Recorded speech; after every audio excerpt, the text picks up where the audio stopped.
All right, we should be live. I'm going to check on my YouTube just to make sure and see it. So far, I don't have it.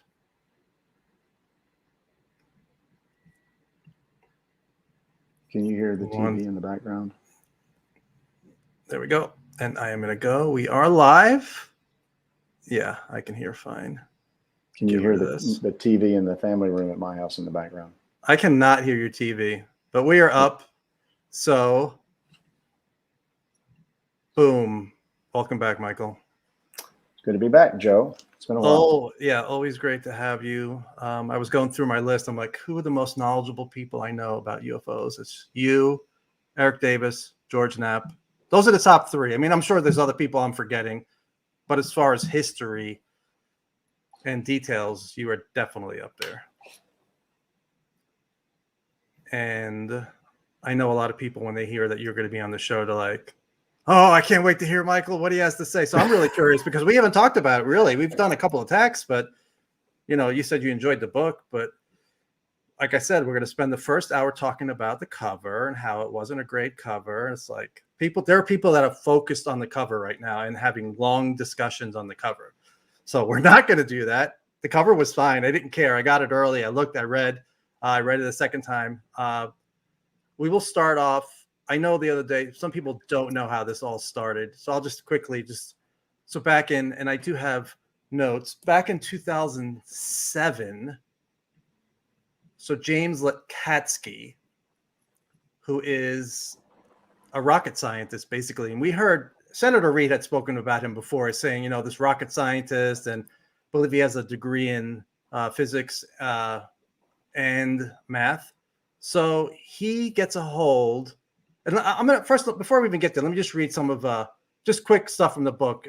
There's a line in the book that says the New York Times, which did the article in 2017, they created enormous confusion, and I didn't expect them to be as hard on the Times as they were, but I mean, I knew that was the sentiment, but I didn't know if it would make it into the book that strong. The article created enormous confusion by mistakenly linking the 22 million funding to the small informal ATIP initiative. And I don't know what your thoughts are, but I said it, not the money, but I didn't learn about the money right away, but I did learn that OSAP was the original program, and almost every newspaper got it wrong. And I know Lou couldn't talk about it, so I don't blame him for that. What are your thoughts on that? I mean, that's really bad reporting. I'm sorry. I love that they covered it, but you missed the main program. And it was talked about by George Knapp for 2 years. And I kept saying, why aren't Leslie Kean and Ralph Blumenthal and, you know, Brian Bender and the guy who wrote the Washington Post article, none of them corrected their articles. So any thoughts on that? Yeah, I think if you're not Leslie Kean and Blumenthal and report, if you change the group that met with, was it Mellon and Lou Elizondo, when they first met Lou Elizondo, right? And they explained all of this. If you change the group that's meeting to a group of folks, I don't know, like myself or like Lacatski or anybody that's worked in that environment and understands what I refer to as programmatics and program ownership, program sponsorship, and agency ownership, and the authorities that come with all that, and associations within the community, it's easier for someone, say, with my background to understand the home office, if you will, the agency sponsor of a program and understand other agencies that are involved. But if you're trying to explain all of that, and especially programmatics about the layering, which came first, and all of these acronyms, which we all in that line of work, you know, we swim in a sea of acronyms. It's got to be confusing, and I don't think it's a fault of theirs so much as it's they're you know, probably shocked. A little shock and awe going on with the details around this, what they're learning at the time, right? And this structure, this program structure, is more like the wrapper or the wrapping on the present or the gift. And they're focusing on the gift, and it's probably just got, I say, lost in the swirl or not understood because of the maybe the complexity of all of it. And I think you're being too nice. I think you are, because I understand that, but I mean, 2 years, Knapp has been reporting it. It's not like he's been reporting it secretly. You'd think they would see that and say, okay, we got it wrong. But for people who don't know you, if people are seeing you for the first time, just what's your background real quick, and just mention your sighting, when that happened and what it was. So I had under 10 years in the Navy as a cryptologic linguist, cryptolinguist, and naval air crewman. I had my sighting when I was in the Persian Gulf in 1992. And after the Navy, I became a defense contractor overseas working for Lockheed Martin. And then after that, I became basically what's called a SETA, Systems Engineering and Technical Advisory, or SETA contractor for the intelligence community, specifically some of the three-letter agencies. And when was your sighting? Just briefly, when was it and what exactly did you see? So 1992, I was in the Persian Gulf in the summer, and I was on board an Aegis cruiser, and we were right beside an aircraft carrier. Literally, you could have thrown a baseball probably and hit it. And we were right beside this carrier on purpose. We were doing an underway drill where you connect hoses, lines, and cables and transfer goods or fuels and whatever else. And I had been down inside the skiff where I normally operate, and I took some time. I got on the radio and talked to the other guys like me in the area, within the region, and made sure I was covered and okay to leave my workstation. And I went topside and got up onto the topmost part of the ship without maybe, like climbing a mast or something. I got up on the 06 level above the bridge on this Aegis cruiser. And I was watching everything going on with the underway replenishment exercise where we were connected to the aircraft carrier. We're moving along about, I don't know, probably 12 knots, 10 to 15 knots. So, and I suddenly sort of felt, as much as sensed or heard, something that sounded like a deep guttural roar of maybe an aircraft, a jet aircraft. And I quickly looked around. There were no flight ops on the carrier. There was nothing aloft as far as aircraft, and all this in the span of a couple of seconds. And then I looked up, along with another guy I didn't know. There were 3 or 4 people up there, a couple that were working, and another guy seemed to be sort of hanging out like me. We both looked up, and it was one of those WTF moments. And we saw this pristine black triangle that was flying. I said it was about less than 10,000 feet, and that's because of the conditions. If it had been any higher, I wouldn't have been able to see it, because the Persian Gulf in the summer is so hot and humid and hazy, and I'm looking up through all of that haze, and I see this triangle that's rounded, not sharp pointed on the apexes, and it's moving directly overhead us as if it flew up from behind us, like it had maybe followed our wake in the ocean, and then caught up to us and overflew us.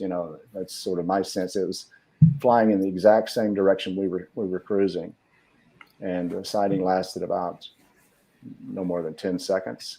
Had these really ultra bright spots, one in each corner, that were even though it was hazy, they were so bright. You could tell that they were ultra bright, like say welders aren't bright, but they were piercing through this haze, and it was unnatural. It was we were shocked, and I had no idea what it was. And I was sort of uniquely familiar with aerospace vehicles of all sorts. Aviation had been a lifelong interest. I have an advanced degree in aviation science with a focus on aerospace. I'd worked in government aerospace at NRO and other agencies for over 21 years. And I knew what the F-117 looked like. I'd seen them up close. I knew what the B-2 bomber looks like. And this was not, you could not confuse this if you were knowledgeable about military aviation, United States military aviation. You couldn't confuse this with any kind of known aircraft that had been unrolled at the time. And your thoughts are that this was, you think it was our technology? I just, because of the controlled airspace around an aircraft carrier, especially in that region, which is, a really sensitive region. I mean, the fact that I had to make sure that I had linguistic coverage for that battle group before I left my workstation and went up topside outside the ship to go watch all this means that you have to have 24/7 eyes and ears on what's going on in the region to support that aircraft carrier and the battle group. And so I made sure I had somebody covering me, whether it's if you're going to go back to your rack to grab a book or grab something for lunch or whatever. If you're leaving your workstation and it's your job to be at that workstation, you need coverage. So that's just the cryptologic support that we provide. There's also the air radar picture that the cruiser itself, the Mobile Bay at the time was providing to the aircraft carrier battle group. This is really sensitive airspace.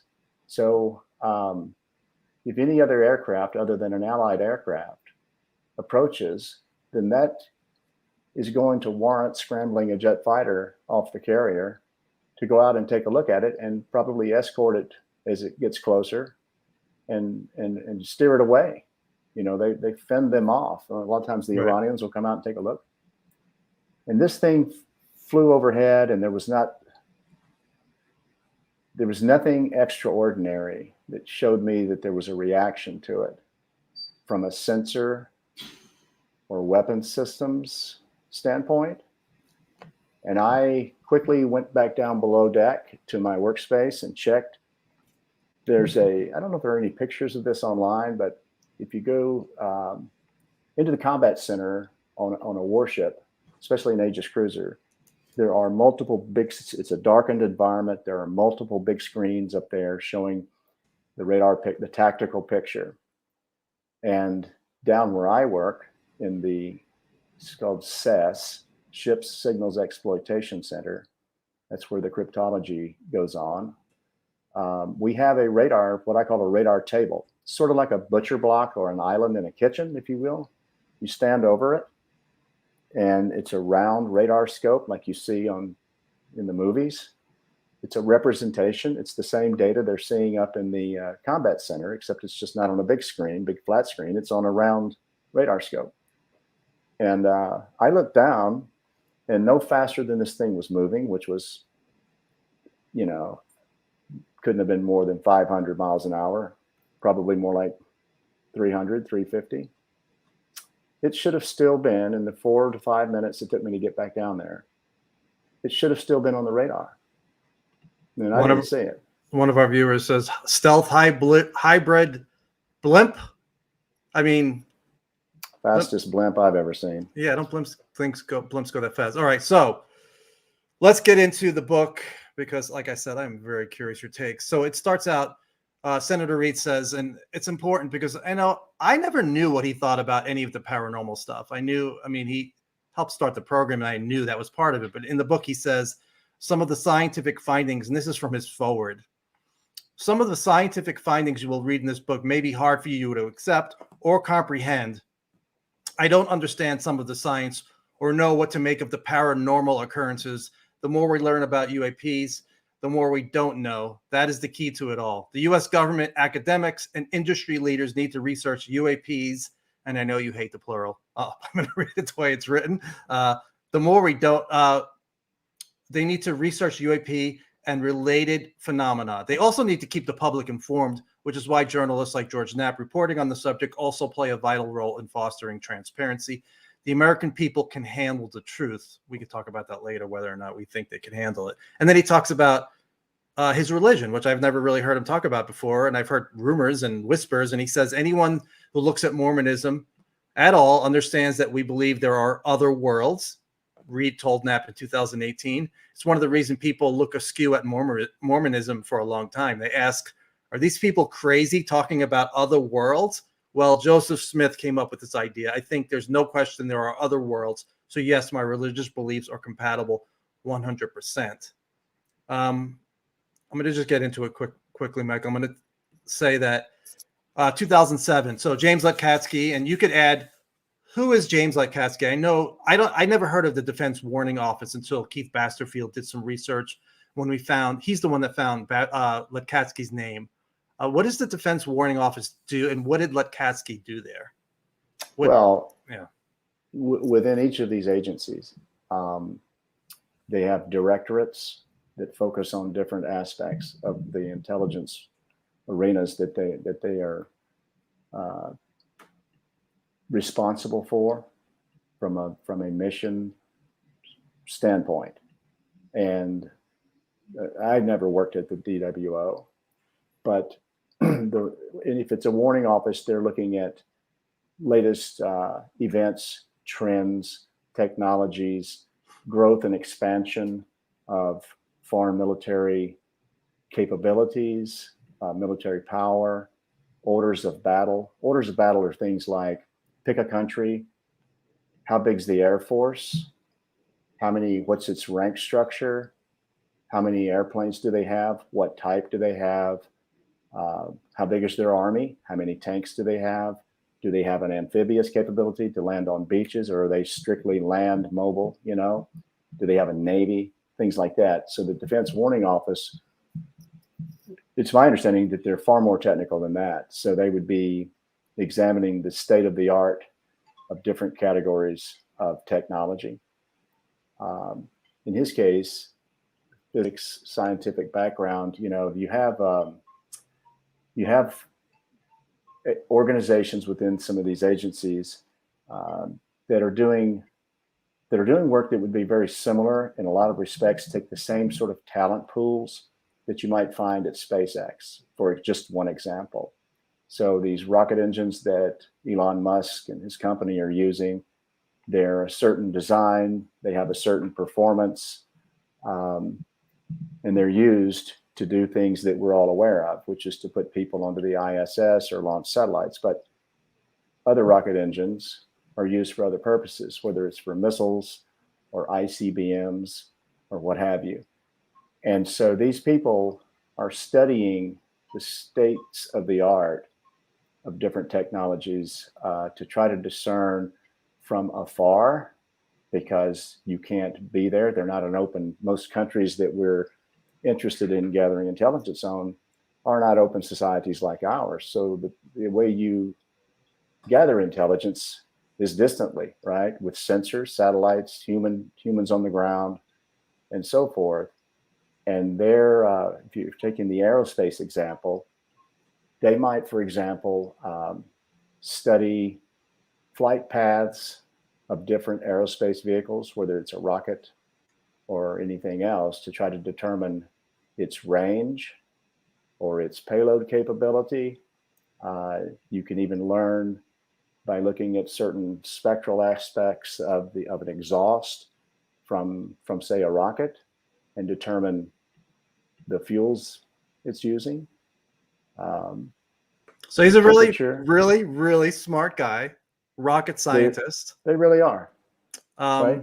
And there are pools of these types of talent that span people like Lacatski and others.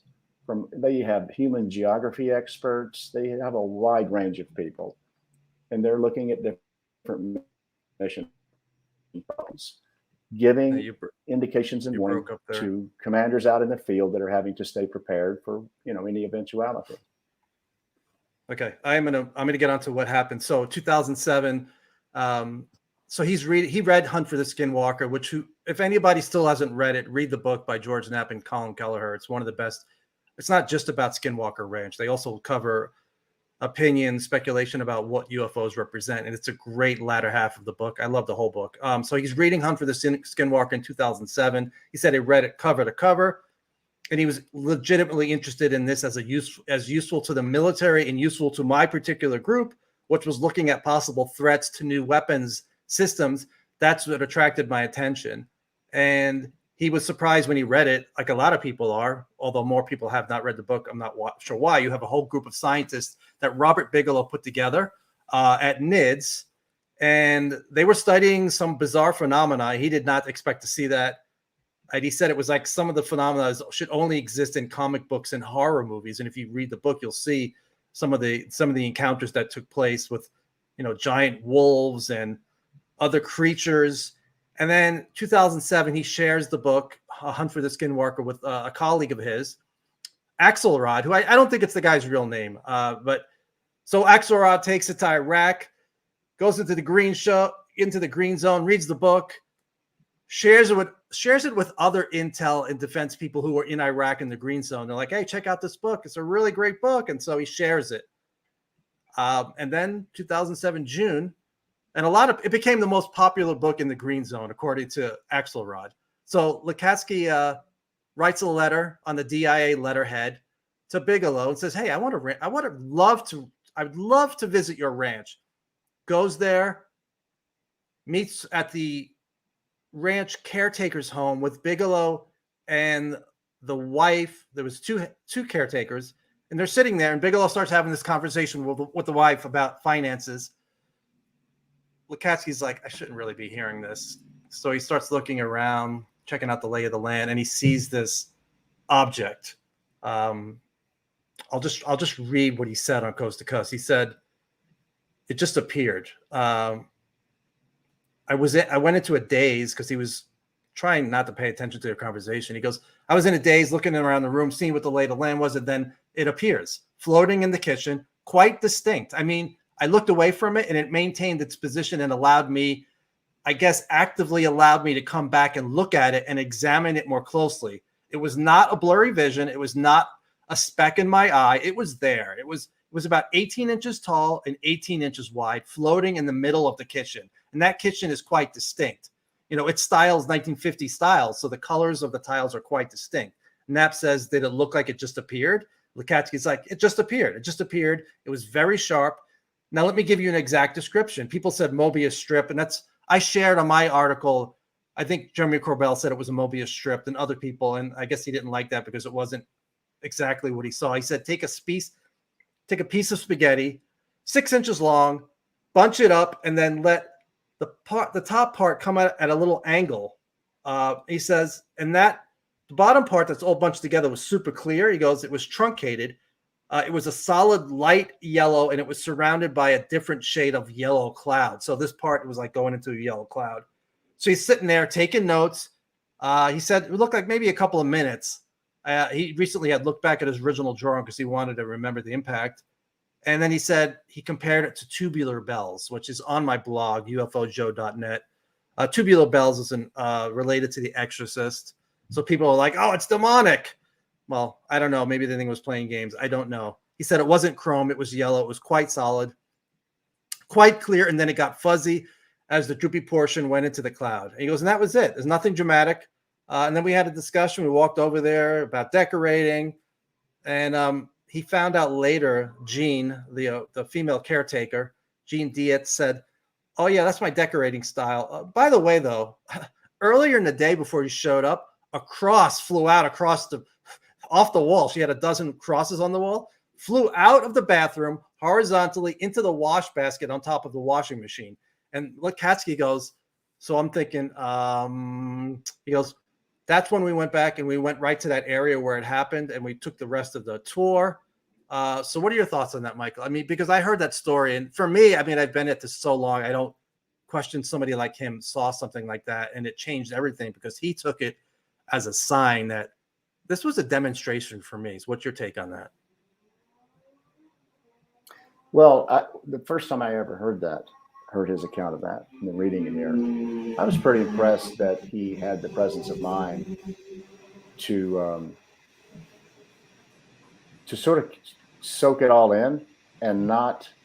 I think most people would say, hey, try to get everyone else's attention in the room and point something like that out.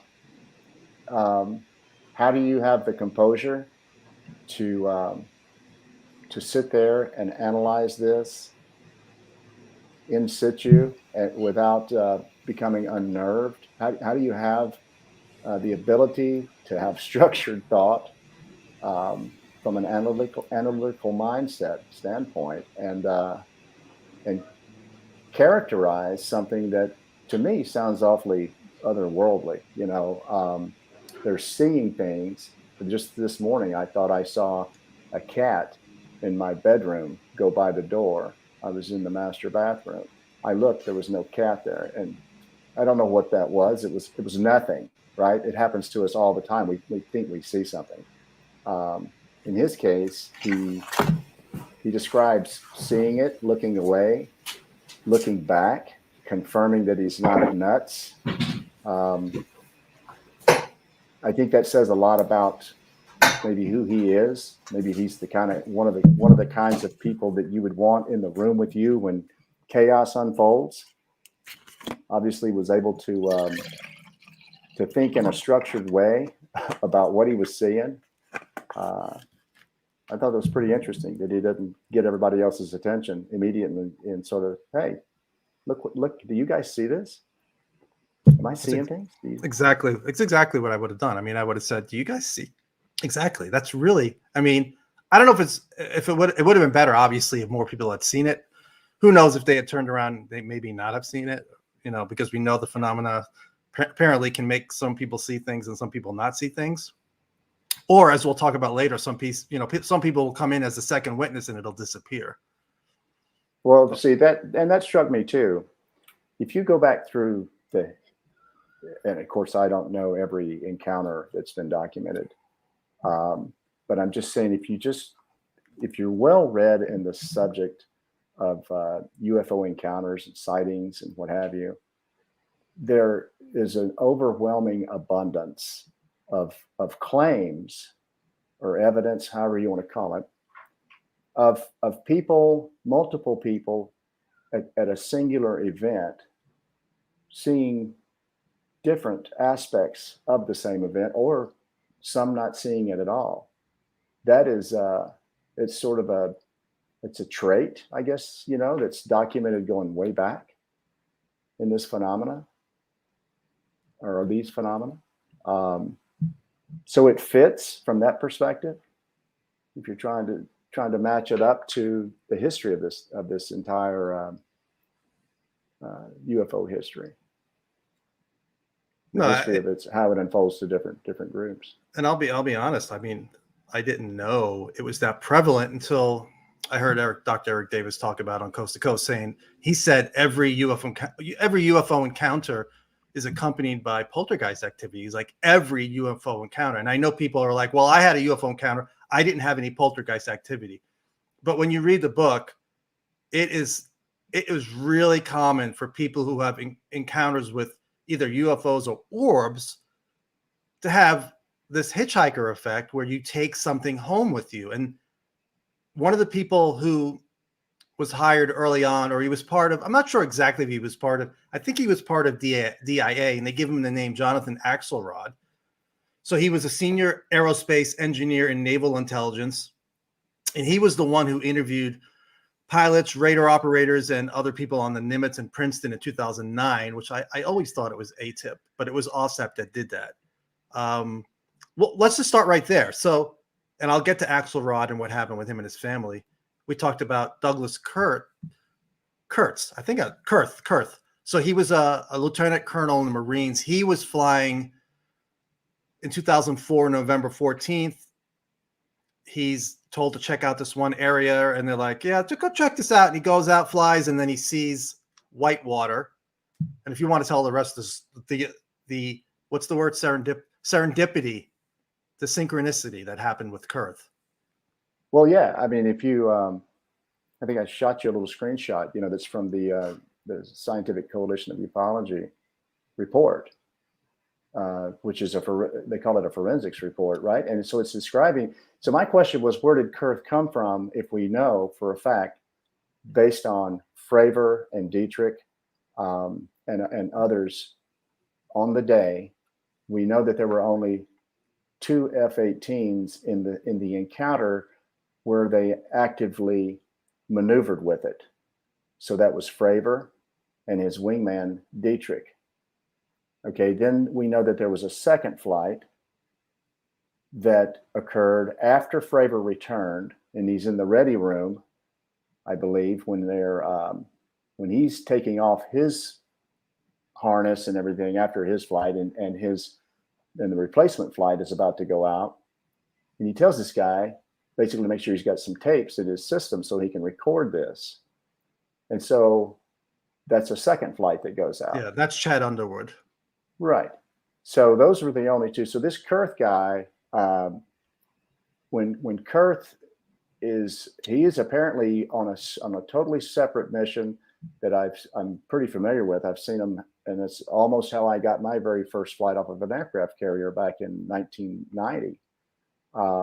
There was an aircraft that had been repaired, and so they're going to go up and do a functional check flight, and it's a short duration mission. So they launch in an F-18, and I don't know what the problem or the mechanical issue was, or maybe electronic issue on the aircraft, but it had been repaired, and so they're just going to go up and check it out. They're going to take it for a test drive.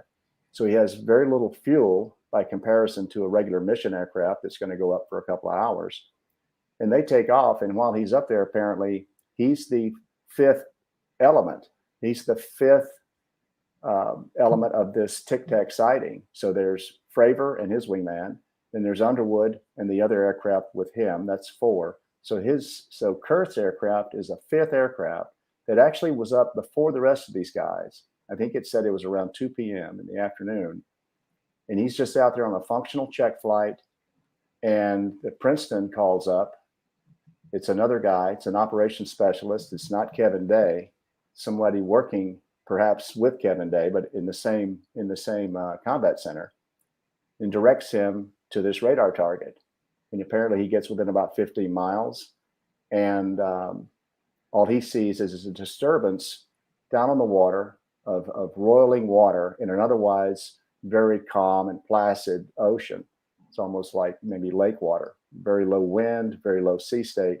And from a distance of about 15 miles on a clear day, that's nothing as far as visibility. So he was able to see, according to his claim, this roiling water. And then they told him to basically abort the previous instructions, and because there was another flight headed there to check it out.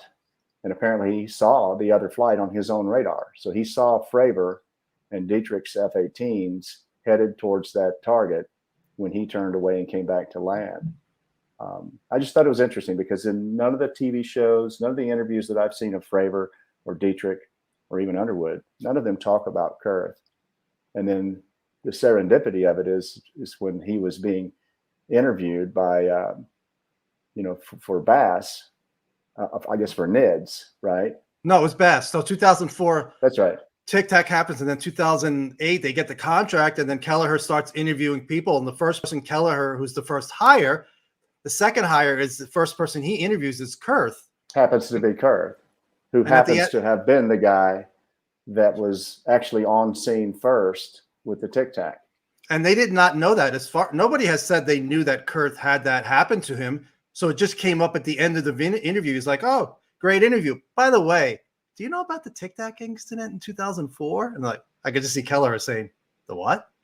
I mean, that started everything. It's like, yeah, serendipity. It's like, what are the chances?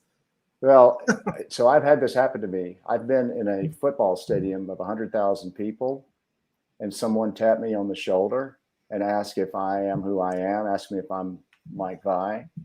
And I turn around and I say yes. And they say, well, so-and-so is asking. I turn around and it's somebody from my hometown 35, 40 years ago. Crazy. Basically 2 rows behind me out of 100-something thousand people. What are the odds?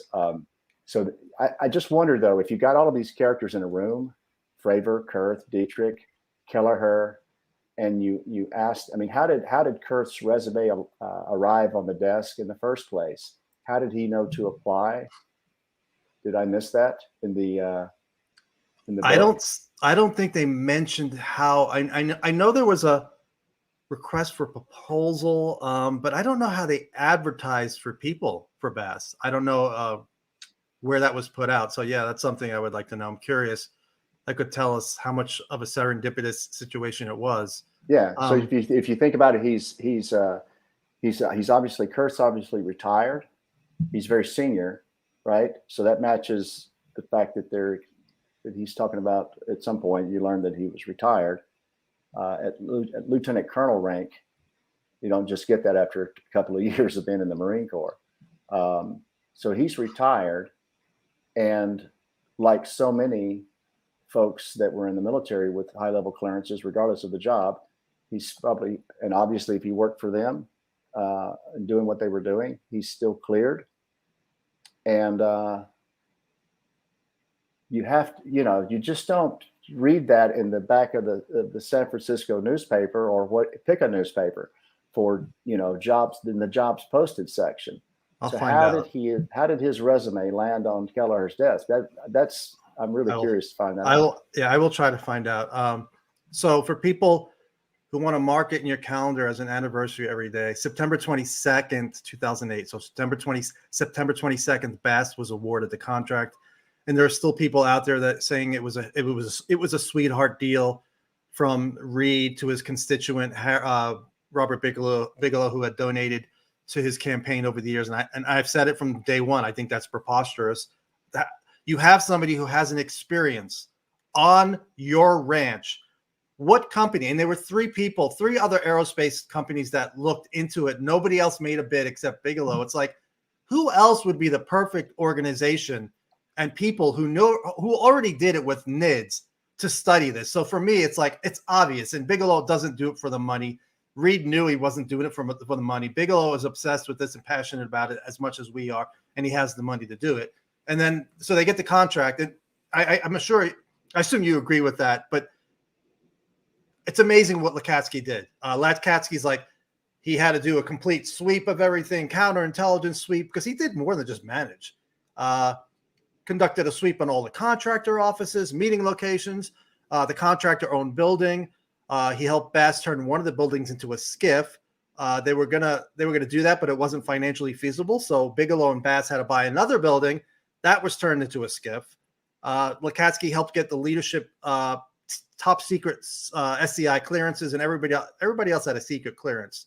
And ultimately, more than 75 contractor personnel performed exotic aerospace research, and several hundred part-time personnel conducted field work. And they had a multi-million database to store contract research data. Also, Kelleher said he interviewed 300 people in the first 6 months online, and then 100 people in person. So they really got going quickly. You know how government is. How amazing is it what they were able to do in 2 years and just get off from the ground running like that? Well, so that it's pretty easy, actually. I was just looking here. I wanted to find out. It talks about this in the book, the website called FedBizOps. I've actually used FedBizOps. It's called something else now. It's looks like there's a bunch of different ones, but what is FedBizOps, number one? So let's back up a little bit. When they floated this request for proposals, it was done according to a couple of different sources, this book and Hal Putoff talking about how this contract was floated. It was what they called a broad area announcement. In other words, it wasn't, you can have different ways that the government puts out a request for proposals. So it all starts with the government having a need, what they call requirements, and they're going to ask for proposals. And proposals can come from independent contractors, or they can come from teams of contractors. Okay. And the proposal request that's put out by the government in their announcement is going to have an entire list of requirements that range from the type of people that should be on there to the technical backgrounds they should have. And it's going to describe what the government is needing. And so you can write those requests for proposals in those broad area announcements. If you know of some conveniences for sake of, like, say, region or location or technical capability of a certain company or a certain team of companies that you're already aware of, I'll just put it this way. It's not unheard of for the government to write a broad area announcement or a request for proposals, an RFP, that is tailored to rule in and rule out the prospective participants that are going to bid on it. Right. So you can make it, you can write it in such a way that it's almost, it's an obvious home run for certain companies that want to go for it and try to apply, and submit a proposal. And it's obviously going to weed others out. It may be from a manpower perspective that some small companies can't participate. But the point I'm getting to is that I do not doubt at all, I would not be surprised at all, that this broad area announcement was, given the senators that were involved, given where the phenomena had been observed previously and what was known in the community about this stuff, that this RFP was written in such a way that maybe a very small handful of contractors, including Bigelow's company, would have been best suited to submit a proposal for it. Okay.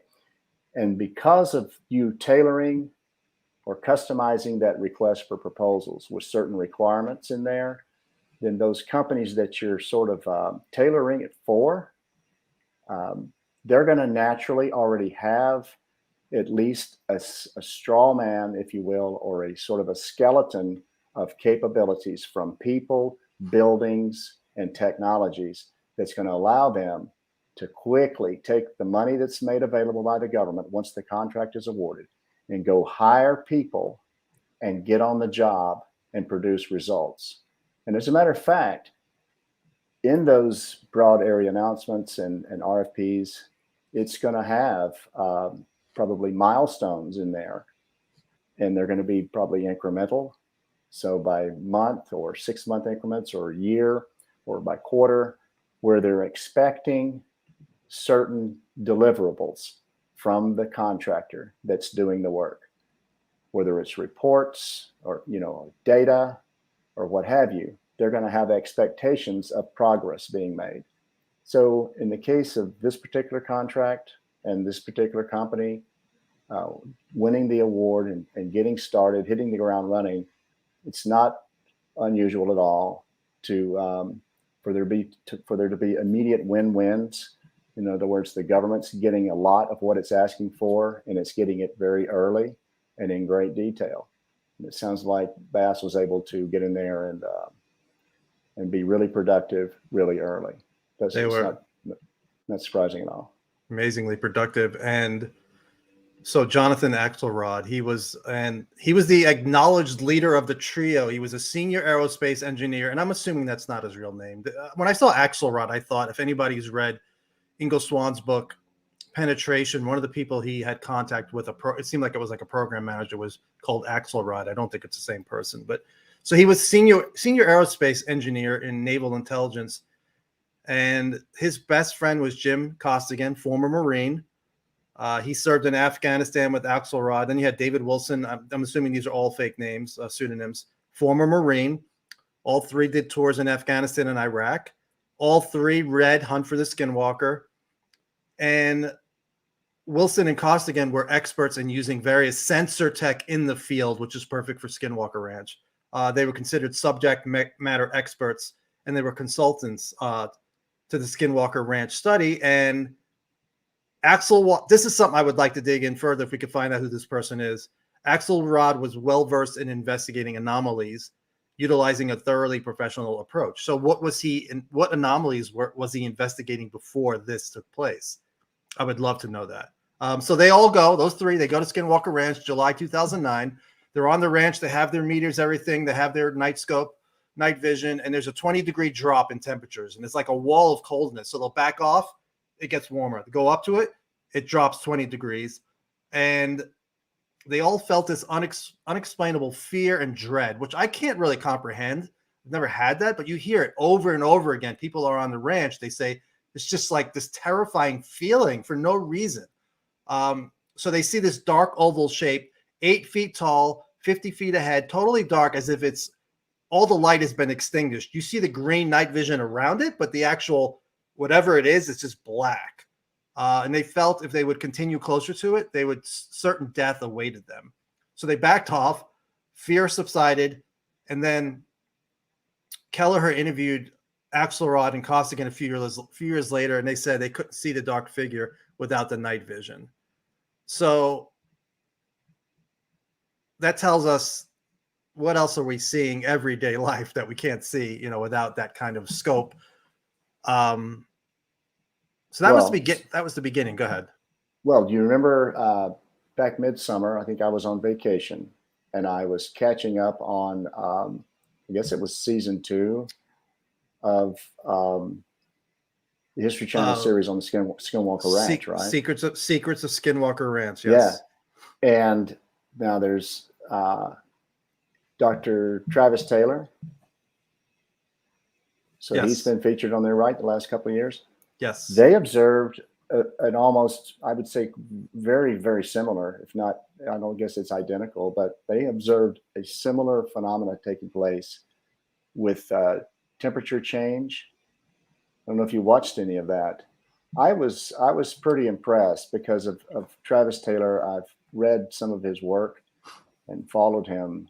And he is a very serious and sober scientist. And if his accent, maybe like mine, throws people off, the guy has got it going on upstairs. And so I find his involvement really increasing the credibility of what's going on out there as far as the study of it. And they very clearly documented some pretty significant temperature changes, areas, and they showed them on the screen on their sensor systems, on their laptops, and you could see these cold areas. And who knows what's going on there? But so you've got a tie-in to last year going. Well, I guess that was filmed a year ago. But do you think that whatever they captured on their night scopes, they were able to record? I'm not familiar. I've never used a night scope, so are they able to record what they're seeing? I've never used one either. But if you're just talking about a man-portable night scope that you're actually holding up like a pair of binoculars or something that attaches to your headgear, I don't imagine they're recording unless you've got a recording attachment, right. Or if it's hooked up to us as a sensor system hooked up to a recording device. But I wouldn't be able to speak to that without having seen. And I actually plan on one of these days owning maybe a latest gen night vision system, but they're quite expensive. And I want to be sure that I'm buying one that's going to be effective and without having to spend, they're upwards of $3,000 to $5,000. But yeah, those are the ones that you hold up either like a monocular or a binocular or helmet mounted. But these other systems, I'm sure this is no issue to record the data. I hope so, because I know Lacatski said there's an entire room full at BAASS of data recordings, which I think, unless it's dealing with propulsion and something like that, I think we should be able to see. Hopefully we will one day. And I was going to say well, let me just get into the most controversial part of the book that people are focusing on. And I don't blame them. It sounds preposterous, but the most important thing to me is they had scientists there, including Lacatski, who he later would say in the interview on Coast to Coast, he goes, none of this stuff ever bothered me. I just took it, people reported things and it never bothered me and never spooked me out. So those 3 guys left Skinwalker Ranch. 10 days later, Axelrod goes and calls up Colm Kelleher and he says, I'm having poltergeist activity back in my house in Virginia. He goes, my wife saw a black humanoid shape walking towards her bed. And then a few months later, and then when she put the lights on, it would disappear. A few months later, he's out of town. His 16-year-old son saw blue orbs in his room. He screamed. His mother came in, but they disappeared before she got there. Then more shadow-like figures and loud noises. And JR and his wife, Axelrod, I say JR, he and his wife were certain that all of it started once they returned from Skinwalker. And then here's the really controversial part. She's in her house and she walks over to the window for a better look in the backyard, and she freezes and she sees one of the most bizarre sights she's ever beheld. Standing upright and leaning against one of the trees at the perimeter of her yard was a huge wolf-like creature. She saw the creature plainly in the dim of night light. It had long hair and looked like a wolf, but it was standing on two legs. The creature appeared to be staring right at her. Its gaze was not friendly, although I don't know how a wolf on two legs would present a friendly-looking gaze. I don't know. She said the creature then took one last look at her, turned and walked away slowly on two legs, further into the tree line. Within minutes, she had lost sight of it. So she stood there for a long time trying to determine if she had just had a very intense hallucination or if her mind was beginning to go, which obviously we would all think to see something like that. She decided not to tell her husband or her kids. 3 days later, her sons were downstairs in the living room at 10:30 in the morning, daylight. They see the same thing, looking at them 7 feet tall. It took off running. They do some research online trying to find out what they saw, and they find a book on dogmen. I don't know if that matched what they were seeing, the pictures in that book, but there were multiple claw marks on the trees in the backyard. And then within a few months of returning from Skinwalker, when Axelrod got back, all of his family members had seen orbs, dark humanoid figures, and heard footsteps. And Axelrod wondered, maybe this is all a coincidence, or I brought this home to my family. So what do you think about when you're reading something like that, especially with you, your background, your credibility, and just think about if you had seen something like that, what would you do? Well, I don't know what I would do personally. It's to be honest, it can be disturbing, right? And I'll just be frank. After I read this book, it you know, and the other books that are out there around this phenomena that talk more about the sort of the metaphysical aspects of this. In the last couple of years, I have started to sort of try to expand my worldview, if you will, instead of just because, frankly, I was strictly a nuts and bolts guy, right? If it's flying, it's got wings. They're fabricated somewhere by somebody, and they're flying by some propulsion means that's something we developed, right? And so the whole trail of logic there that might be associated with that. But after reading other books and this one, it does sort of force you to open your mind a bit, given the credibility of these people. If I was not,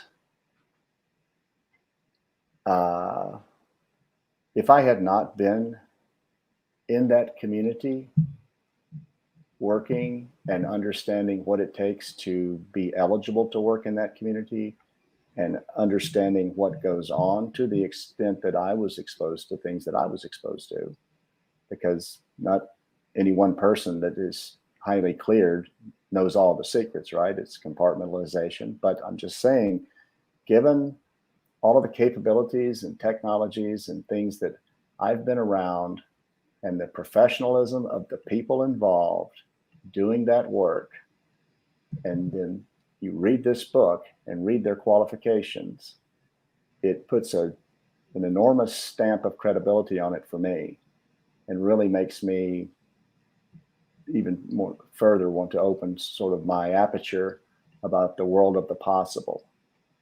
Now, I don't mean to skip forward in this at all, but as you read these encounters of these family members from these guys that were out there at Skinwalker Ranch, and they start tying or using the infectious disease model to try to understand how these poltergeist activities might be occurring thousands of miles across the country, distant from where these individuals had been involved in studying what they thought was a localized phenomena. That I thought was really intriguing, and showing, I mean, you know, where not people involved in studying it, but their family members, their children off in college and so forth. It's pretty bizarre, to say the least. And by the way, anybody, I'm following the chat, but I'm trying to follow Michael. So any questions later on? Hi, Michael. Hi, Joe. Hi, Nicole. Hi, Bug. Hi, Julie. We'll take questions later, so just repeat them.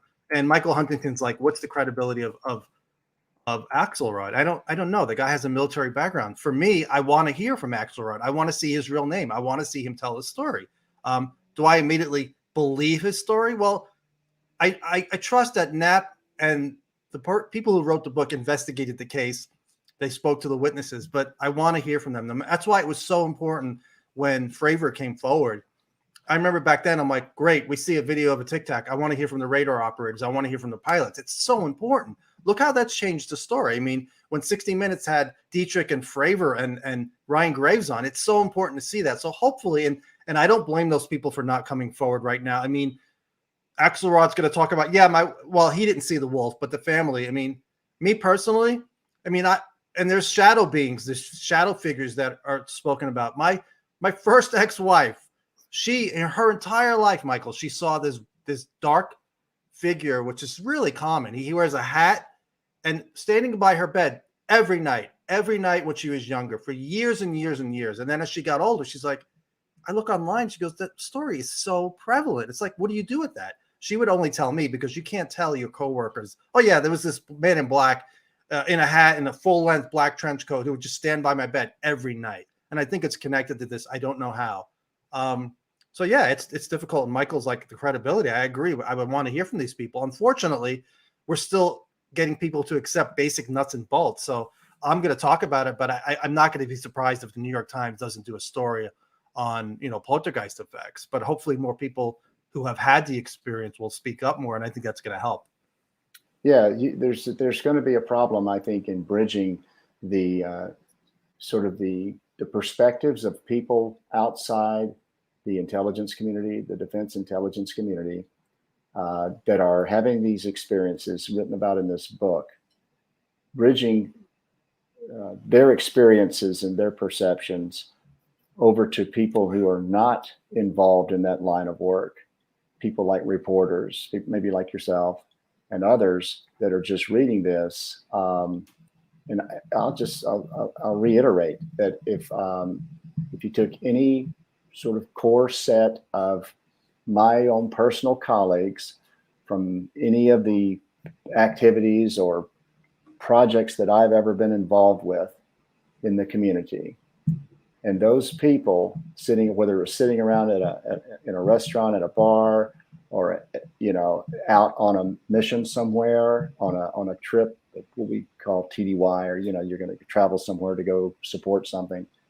And any of my colleagues that began to tell me, in all seriousness, no matter how bizarre it may sound, any tale, whatever it might be, simply because I know them, I know their work, I know their background, I know who they are, how they got into the job they're in, what their professional and technical acumen is like, I'm going to listen to them, and I'm going to believe them.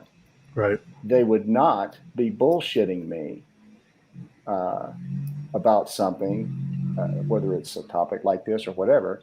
I mean, serious people have serious conversations about serious things, but that's within their own peer groups, right? It's more easily accepted, more easily understood. But when you talk about trying to bridge those experiences written about in this book by these guys, they're former, it sounds like, if not combat hardened, they're certainly combat theater experienced. They're technical, they're highly cleared, they're highly professional and capable, whatever their core skill set might be, whether they're an engineer or scientist, whatever.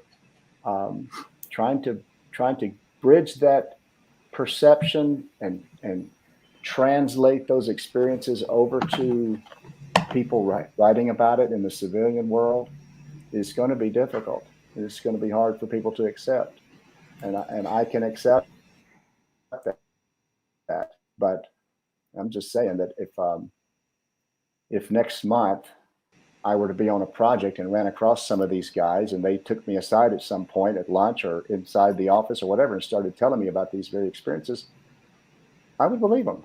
Right. No, I'm the same way. I don't really have a lot of people that tell me experiences like that. And, Michael Huntington says not everything is true. Obviously, not everything is true. They investigated these cases. I'm skeptical about a lot of stuff. I mean, I spoke to somebody, couple of people, and I'm like, I'm trying to be open-minded that maybe this is black technology, which when I interviewed Kit Green a couple of years ago, a lot of his patients, he's like, yeah, they think they're dealing with UFOs, aliens. He goes, I'm not so sure. He goes, I can explain a lot of this with black technology. And I'm like, okay, let me try to think about this. Some of these cases, you may be able to explain, maybe an orb, we have that technology, but these people, will get to this, they're getting injured and they're also going home and family members are experiencing poltergeist-like effects. So our black ops, even if it's an off the books agency, they're doing that. I just have a really hard time, but it's more believable to me that it's something anomalous than it's black technology. But I'm going to get to the part, the next part in the book. They talk about the dinner in 2009. So it was a meeting of East Coast DIA OSAP folks with West Coast BAASS folks. And the book says the people who showed up to the dinner were the A team of covert investigative talent across multiple agencies in the U.S. government. They were all a unique group that was passionately focused on investigation UAP with consummate professionalism. They also had access to state-of-the-art sensor technology. The dinner was organized by Lacatski and Axelrod, and it was the first attempt to bring Las Vegas and East Coast arms of OSAP together. Elizondo, that's what Elizondo, they said he spoke about his advanced intuition on the battlefield and remote viewing capabilities, which had saved his life and the life of his men while on a covert combat mission in war-torn Afghanistan. I believe remote viewing is real and intuition. I don't know about that story. I know nothing. I had no details.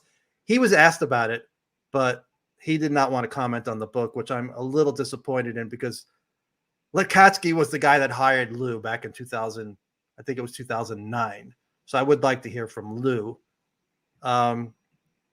Imagine being a fly on the wall at that dinner, Michael. I mean, and to see those people, that many qualified people who are serious professionals, seriously investigating UAP and related phenomena, it does give me hope going forward because we know there are more people out there. There are more people like you who are open-minded.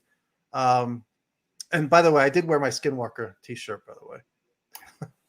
Which nice. I got at the Jeremy Corbell premiere. I forgot to mention that. So yeah, so are you hopeful that more people will be open and we see more of that kind of, and I know it's anonymous right now and there's pseudonyms in the book. You think we'll be alive to see that open discussion, on news broadcasts or just anywhere where more people will have access to those claims? Well, I think I am hopeful. I think there needs to be more, I think Chris Mellon probably said it best most recently, and I forget which exact story it was about. It may have been about the so-called pyramid shaped vehicles, right? Contacts that were maneuvering around the warships. I believe it's when Corbell came out with those videos that Mellon said, this is great reporting, something to the effect, this is great reporting, but we really need this to be more out into the mainstream media, like, CBS 60 Minutes, New York Times, CNN, what have you, and not just on places. He was trying to be diplomatic, like the War Zone or Mystery Wire or what have you. And he's exactly right.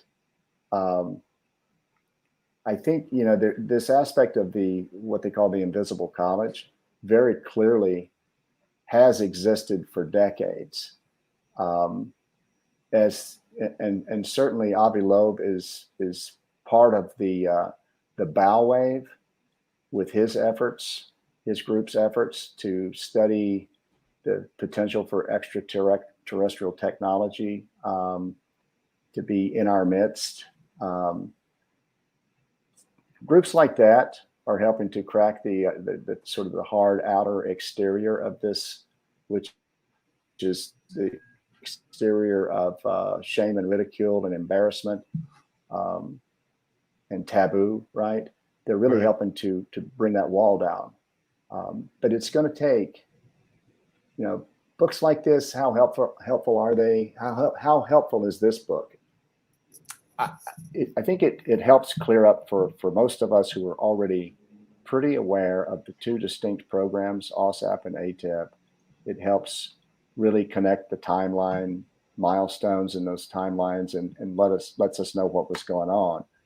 But I'm not sure how much of an impact this is going to have. I'm hopeful it has impact, but I'm not sure how much on society at large and the believability factor and the buy-in that people need to have to study it more, to sort of learn about it, whether it's the public, to try to steer people away from, and to reduce the ridicule factor, and to attract top scientific minds, and the importantly, the investment dollars that have to come from that. And I think that's one of the, we've talked about this, one of the biggest reasons you don't hear the SETI people getting behind this is because their entire existence is based on the funding they get to continue their research, right? And if they do anything to jeopardize that funding,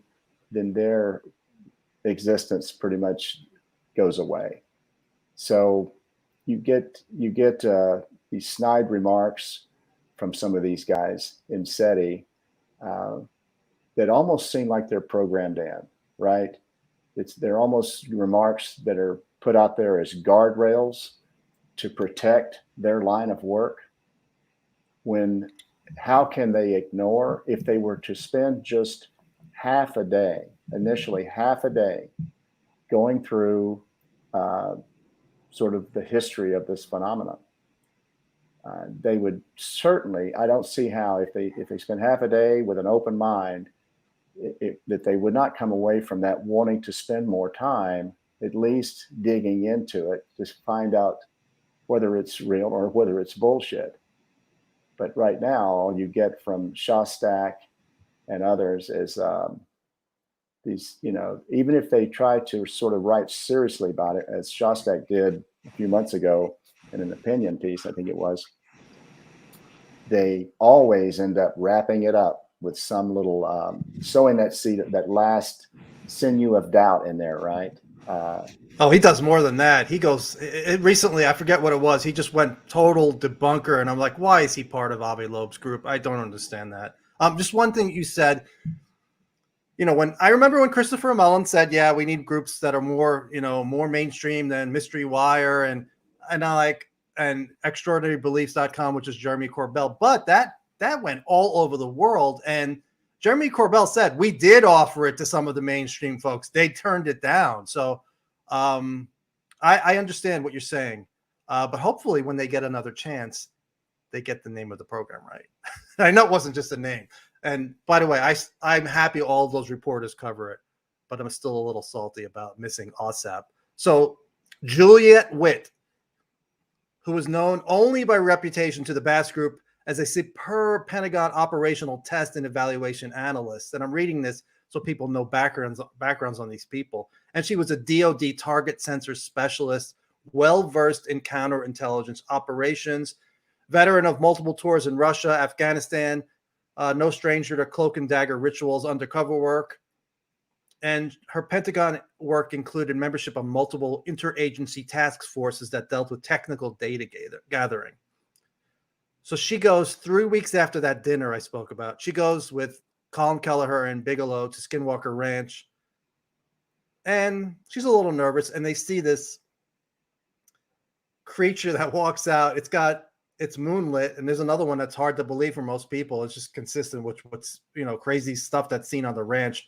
A creature glided past within 30 feet of Kelleher and 50 feet of Witt. To Kelleher, it appeared the animal had a series of dinosaur-like spines on its back and also sporting a very large flattened beaver-like tail. No noise. And before it happened, something happened that happens so many times with these cases. There was a cone of silence. You couldn't hear anything else. Brandon Fugel has spoken about it. Other people have spoken about it. I don't know if that's somehow, if it's something from another dimension, it's something in our world, that's what happened, and you just don't hear anything and it affects your hearing. I don't know, but it's reported a lot. No pictures. People already complained about that. Like it said, no time for pictures. It happened so fast. So she took Sage and Heather, a plant, home from Skinwalker Ranch. And within a week of returning home, her roommate screamed in the middle of the night because they saw a figure standing over his bed. That she heard loud banging from the kitchen, footsteps on the stairs the previous night. She said the roommate's scream was more scary than anything. Then she had an oversized owl attacked her car, which that one's not impressive to me. I need to know how big the owl is. It could just be a little bit of a pissed off owl, scrapes and gouges in the car. And then a month later, she had 2 wine bottles fly off the shelf, crash to the floor. Her roommate's like, "That's it. I'm done. This is enough. I don't want anything else."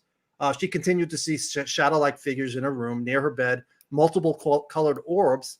And she was adamant none of this happened before she had visited Skinwalker Ranch. And the phenomena lasted for years, at least for years. It's consistent, Michael. It's not like shadow-like beings are reporting in one place. It's repeatedly reported by witnesses.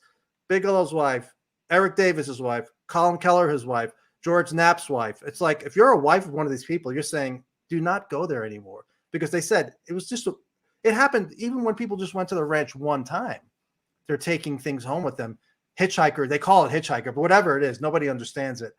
I don't know what's going on. If the visit is somehow opening them up to more, sensing more, but it's happening to family members too. So now we get to the case that you mentioned early, Lagol, California. If you want to take us through that, if you remember, otherwise I'll read from. I don't really remember the details probably as well as you do, but I just thought it's just another in a string of cases where there are so many things that are similar in this case to what must be tens of thousands of encounters or sightings or events that have occurred over the decades. If you go back through New Fork or MUFON's database, and you just go and just pull up any, you can sort them by date or whatever, and you just start looking at interesting ones, and you come across very similar sightings in the past to what these folks experienced in this particular chapter. It's not only is it a trend, but it's consistent with the total body of sort of what I call the compendium of data that's out there. Granted that the data that's out there is from a enormously wide smattering of people, professional, laymen, what have you, going back many decades, but this stuff is so consistent that to me, it's undeniable that something is going on. The Lagol, California case. So they saw orbs. Some of them had structure behind, multiple people, family members. I think it was 4 witnesses in all. It was great because BAASS was able to go out there very quickly and interview everybody, surveil the grounds, document everything. There was one night where the family supposedly got a being on camera, and they say that all of their video was deleted the next morning. They had protected it. You put a little protection on the card, but it got deleted. They don't know how. A BAASS investigator was sitting next to a camera, not far away, and the camera went from record to off. Stuff can happen. I would like to see their data and what they captured. But BAASS experienced, severe battery drainage, equipment failure, which we always hear about in these sites, whether it's crop circles or alleged haunted place. And that was equipment failure was endemic across these experiments they were running out there in the series on the History Channel this past season with Travis Taylor and the rest of them with all the time. Random Fugles group. They would have drained batteries, phones acting really strange, just an entire litany of things. And that's even cameras, equipment with the crew. And I could tell you, it's rare for just a camera just to die like that. It happens, but like you said, it happens to so many people. Something is draining the batteries and equipment. So do you remember the case that it wasn't spoken about in this book, but it has similar traits?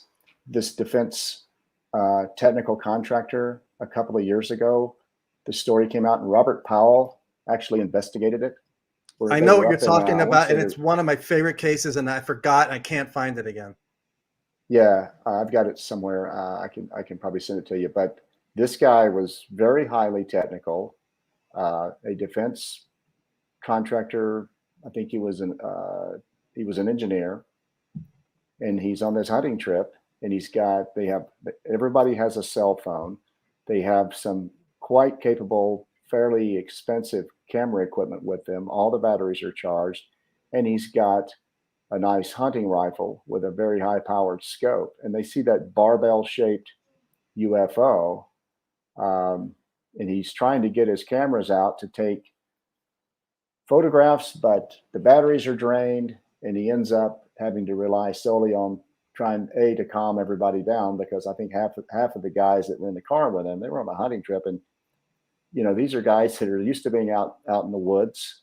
They're well armed, and they're wanting to hightail it. And he's trying to get them to calm down, be still, and let him fully soak this experience in as he's looking at it through these high powered rifle scope. And he documents it in fascinating detail. But many of the same characteristics of what was going on with the technical equipment that they had, his phones, his cameras, are the same that we're seeing here described in this book and described in the series with Travis Taylor and the rest of those guys in the most recent visits to the site. Yeah, and by the way, as far as, I don't know if they're, I guess, cast members, Travis Taylor, Eric Bard, and there's one more, Thomas Winterton. They all had the hitchhikers type stuff happen too. I asked Brandon Fugel today if the production crew had it, because one of my friends was one of the executive producers on Skinwalker, and I'm like, as an off comment, I'm like, hey, if you need camera operators, let me know. And then I'm like, if he offers me a job, I'm not taking it. I have no interest in bringing anything home. I have no interest in being on the ranch. I don't need to see it. I don't need to be anywhere near it. I just don't need that in my life. They continue to do it, and these people work on the show, so more power to them. But we can talk about that later, whether or not that's a good thing. The next case, oh, by the way, and the family in California, where they saw the orbs and the equipment supposedly went off, and the card was deleted with footage and pictures. All throughout the rest of that month, they experienced low-level poltergeist effects, so it's pretty consistent. The next one is the case. It's like everybody's favorite case, even though it's got a not great outcome. So in Bend, Oregon, the guy's traveling. He's Ron Becker, a biotechnologist, driving down the road in the highway with his daughter. 2005, she notices 3 orbs on the side, or whatever they are, 3 objects. She later would say, as soon as I noticed them, they come in. 2 of them come into the car. I don't know if they went through the window, if the window was open, and one of them goes through her father's shoulder and exits out the other side. And he's immediately started feeling nauseous and sick.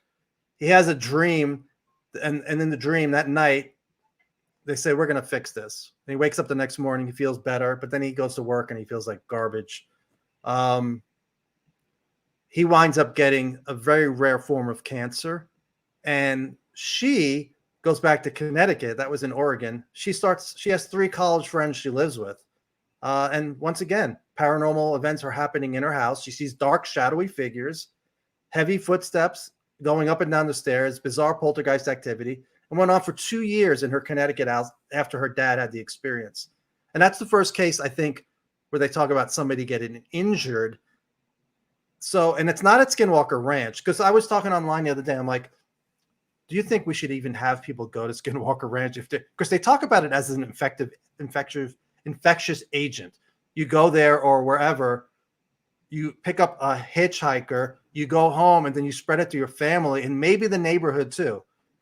So I was like saying, maybe we shouldn't go there. And then people are like, no, we got to study that. And I'm like, I understand that. And this is a good time to bring up something that Kevin Day said, but I'm pretty sure nobody's ever seen this. And when I first heard this, I'd like to pull it up, see if I could pull it up. I'll just read it. When I first heard this, I was like, Kevin Day has lost his mind. What is he talking about? And Kevin Day was one of the radar operators connected to the Tic Tac case.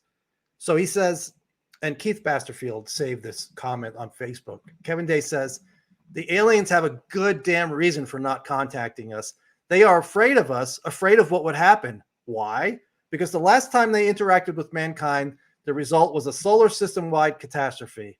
The previous civilization on Earth was all but erased completely. And I'm like, I don't know about this. He goes, how? He says, apparently by simply engaging with humans, our brains become rewired, making us far more intelligent and capable. During the Tic Tac UFO incident, I took the liberty of viewing the craft from the ship's big eyes binoculars. Something happened to me in that moment, and my life has never been the same since. I'm apparently quite capable of manifesting things, circumstances, and outcomes. Okay, I don't know if any of that is true, but he brings up a point. If people are having interactions with orbs or craft and then having all this stuff happen at home, maybe it's not a good thing. If we all have interaction, and maybe not the entire phenomenon is related to that kind of, negative outcome. Other people have amazing experiences. They don't get sick. They don't get, they don't have voices. They don't have footsteps, and their lives are changed in a positive way. I'm not sure if that's an intentional outcome or just a side effect of whatever experience they're having. Even abductions. Some abductees have a great experience and it changes their lives. I don't know. What do you think about it? It's a lot I just said. Well, I'm not really sure how to take Kevin Day's comments outside of the ones that are more professionally oriented towards the day. Well, just what he said about how if we interacted with this on a large scale, just assume whatever's happening. What's his basis for saying that, though? That sounds to me what I'm saying, what my basis is, look what happens on Skinwalker Ranch. These people, for years, this stuff is happening. So let's just say, in theory, you send 1 million people to Skinwalker Ranch, they go home to their families, and it creates havoc in 1 million households. You know what I'm saying? You can take Kevin Day's comments out of it. What I'm basically saying, I think these folks' comments in the book that we're talking about, that's one set of experiences coming from that for me personally has an ultra high believability factor because of their backgrounds, because of who they are, because of what it takes for them to attain the positions that they are either working or worked in for the government. So the believability factor is extremely high in their descriptions of their experiences. So really, as far as Kevin Day's, I'm not, as far as what I think about that. I mean, that ties in with Tom DeLonge's comments about, us getting so, if we become so proficient again as we supposedly once were with our abilities in the consciousness realm to, whether it's communicate or sense or interact with other worlds. I mean, I know where he claims he's getting that information from, supposedly his advisors, who are similarly qualified people, at least from the standpoint of having their backgrounds investigated and being granted very high level clearances. But there's a loose thread tying all of that in there, all these things together.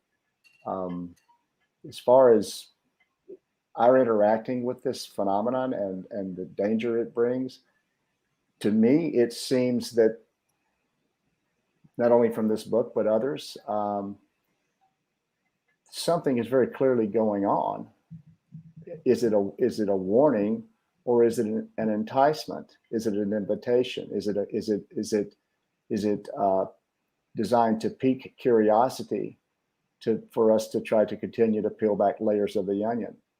Or is it somehow trying to steer us away or ward us off? Or, I don't know. But it is certainly, there are different ways to interpret what's going on here. It is obviously very unnatural. Could be disturbing, could be intriguing, could be both, could be exciting. Yeah, it's all good. It's all okay with me. Even some of the scariest stuff, although I don't want to see the scariest stuff happen. But when you start getting into people getting cancer and stuff like that, it's like, how do we stop this program? This program should have continued, even just for that, to figure out what the hell is going on. And in the book, they're like, Were they just in the wrong place at the wrong time? Was it intentional? And then you hear the guy have a dream saying, the one in Oregon who had the orb go through him, and in the dream, this being tells him, we're going to fix what we did. Makes you think, oh, maybe it was an accident. But then the guy gets cancer, so maybe they can't fix it. I don't know. And I'm open to that.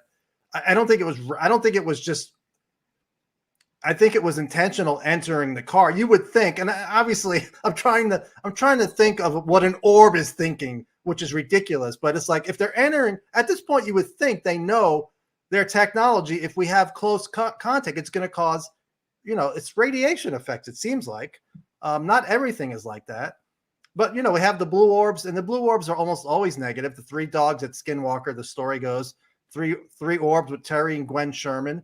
1 orb, the 3 dogs chase it. The dogs wound up in a grease pile. They're dead. 2 months after Skinwalker Ranch visit, Costigan and his wife are walking a dog. There's a softball-sized blue orb, grazes his wife's shoulder, and then takes off. She got really, really sick. And this is another thing, after additional visits to the doctor, including neurologists, immunologists, and other specialists, his wife, bizarre symptoms were eventually diagnosed. She had Hashimoto's thyroiditis, an autoimmune disease in which the immune system attacks the thyroid gland. So that seems like the autoimmune disease is very common with people who have that kind of interaction. So, I don't know. It's historically, there's evidence for this, for sort of both outcomes. There's more recently in this book, these orbs and the illnesses that these folks had after whether it's non-ionizing or ionizing radiation. What is that? Can you explain what non-ionizing radiation is? Because I see that a lot. I used to understand it until I read the Condon report. And Condine, the right? Project Condon report, which is it's UAP in the UK Air Defense Region. It's a multi-volume report done by the British government that was finally released. And they talk about, though they do not name him, I believe that they're referencing in that report, and actually it was used as by the Department of Veterans Affairs when one of the witnesses, one of the guys that was involved in Rendlesham Forest, had the heart valve issue that developed after his encounter. He was with Sergeant Jim Peniston. Talking about John Burroughs. John Burroughs. Right. All right. So he had to go through the office of Senator John McCain to ultimately get his medical records, which for some reason, which I believe is now understood or explained anyway, they had been classified. And up to that point, his VA doctors were at a wit's end trying to figure out what was wrong with him, until they understood that that his condition arose from the effects of non-ionizing radiation. So in the Condon report, it talks about physiological effects, and it goes into detail about how folks that have been in proximity, doesn't name names, doesn't name cases. It's pretty high level, but it talks about there being damaging physiological effects from being in proximity to these vehicles when they're powered up. So in the one case, you've got Jim Peniston, who claims that he ran his hand across the vehicle while it was sitting on the ground. Burroughs, I believe, was nearby when this object seemed to sort of flare up and explode into a million bright balls and then disappear, and then came to later. But you've got cases where people are damaged in some way. Their physiology is affected. They're made sick or ill Perhaps it's cancer, which would indicate some sort of radiation. And then you've got cases that Jacques Vallée writes about where people are actually healed. And there was a gentleman, I forget the case. I don't know if it's in the Confrontations book or one of his more recent books, where he's talking about a guy who had a war wound in Algeria. And it was something related to his leg or his knee. And he had this encounter out on his farm. And he went and woke his wife up. And so there was more than one witness. And basically, this guy's condition, he had a limp. There was a doctor in town that had treated him for this war wound and this other condition that had developed as a result of it, I believe. And then after this event, he literally, minutes afterwards, he realized that he was not walking with a limp anymore, and the scar was healed. And he actually fled town for a number of days because he didn't want to run into that doctor that had been treating him for months or years, because the doctor would see him walking normally and he didn't have an explanation for it. And Jacques Vallée found out all of this in subsequent interviews with this guy, well after this guy had, because I think he did initially report this sighting, but didn't give investigators all of the details. And so Vallée, as he writes about in his books, he finds more value in approaching people that have been involved in these encounters months or years later, perhaps after everything's died down, when they're less spooked about talking to researchers and reporters and what have you. And that's where he finds that he gleans the most useful data, is once all the furor has subsided, he can get in there and do his own investigation. And this one particular case, I can find it for you, is a case of healing. It's a case of healing. Somebody sent me a book. Somebody tweeted a book as an entire book on healing related to UFOs. So yeah, I realize that happens, and it makes it really even more complicated for me. I once asked somebody they have more access to data than we do in the UFO world. I'm like, do you think it's one phenomenon or is it multiple? And they're like, do not know. It's so confusing. Just when we think we have a grasp and something happens. And the quote was, "It's a shit show." That was the comment. So it's like, if somebody like that doesn't know, it's like, I have no chance. So I was like, yeah, everything I talk about is speculation when it comes to what we're dealing with. One interesting thing is that hitchhiker activity was mild during the NIDS years, but it got a lot worse during OSAP. And then the autoimmune disease, they cannot connect it to phenomenon. They need more of a bigger sample size. That's why we need to keep doing this, whatever that is. I mean, people are getting sick. They're convinced there's a connection, but they can't prove it. And it's funny. I saw a comment from Bigelow. I'm not sure if it's in the book or somewhere else, but or somewhere else. He says, we didn't realize the hitchhiker phenomena it's going to be like permanent. It's like we thought it would go away, and it was lasting for years. They're finding out though that these latent effects, if you want to call it that, I wasn't even aware of this. That, like Kenneth Arnold, I thought he only had the one sighting, the initial one sighting, but then he had follow-on encounters. Or his sister had the orb in the house. I never knew that. Yeah, I've never seen that before. So it sort of begs the question for sort of a secondary investigation to go back and look at. You could pick a subset, pick 100 different prominent cases, and go back and for the ones that are still living, as far as the witnesses, and try to. Maybe that's ongoing. Maybe somebody's doing that, but it's just another layer that was eye-opening for me.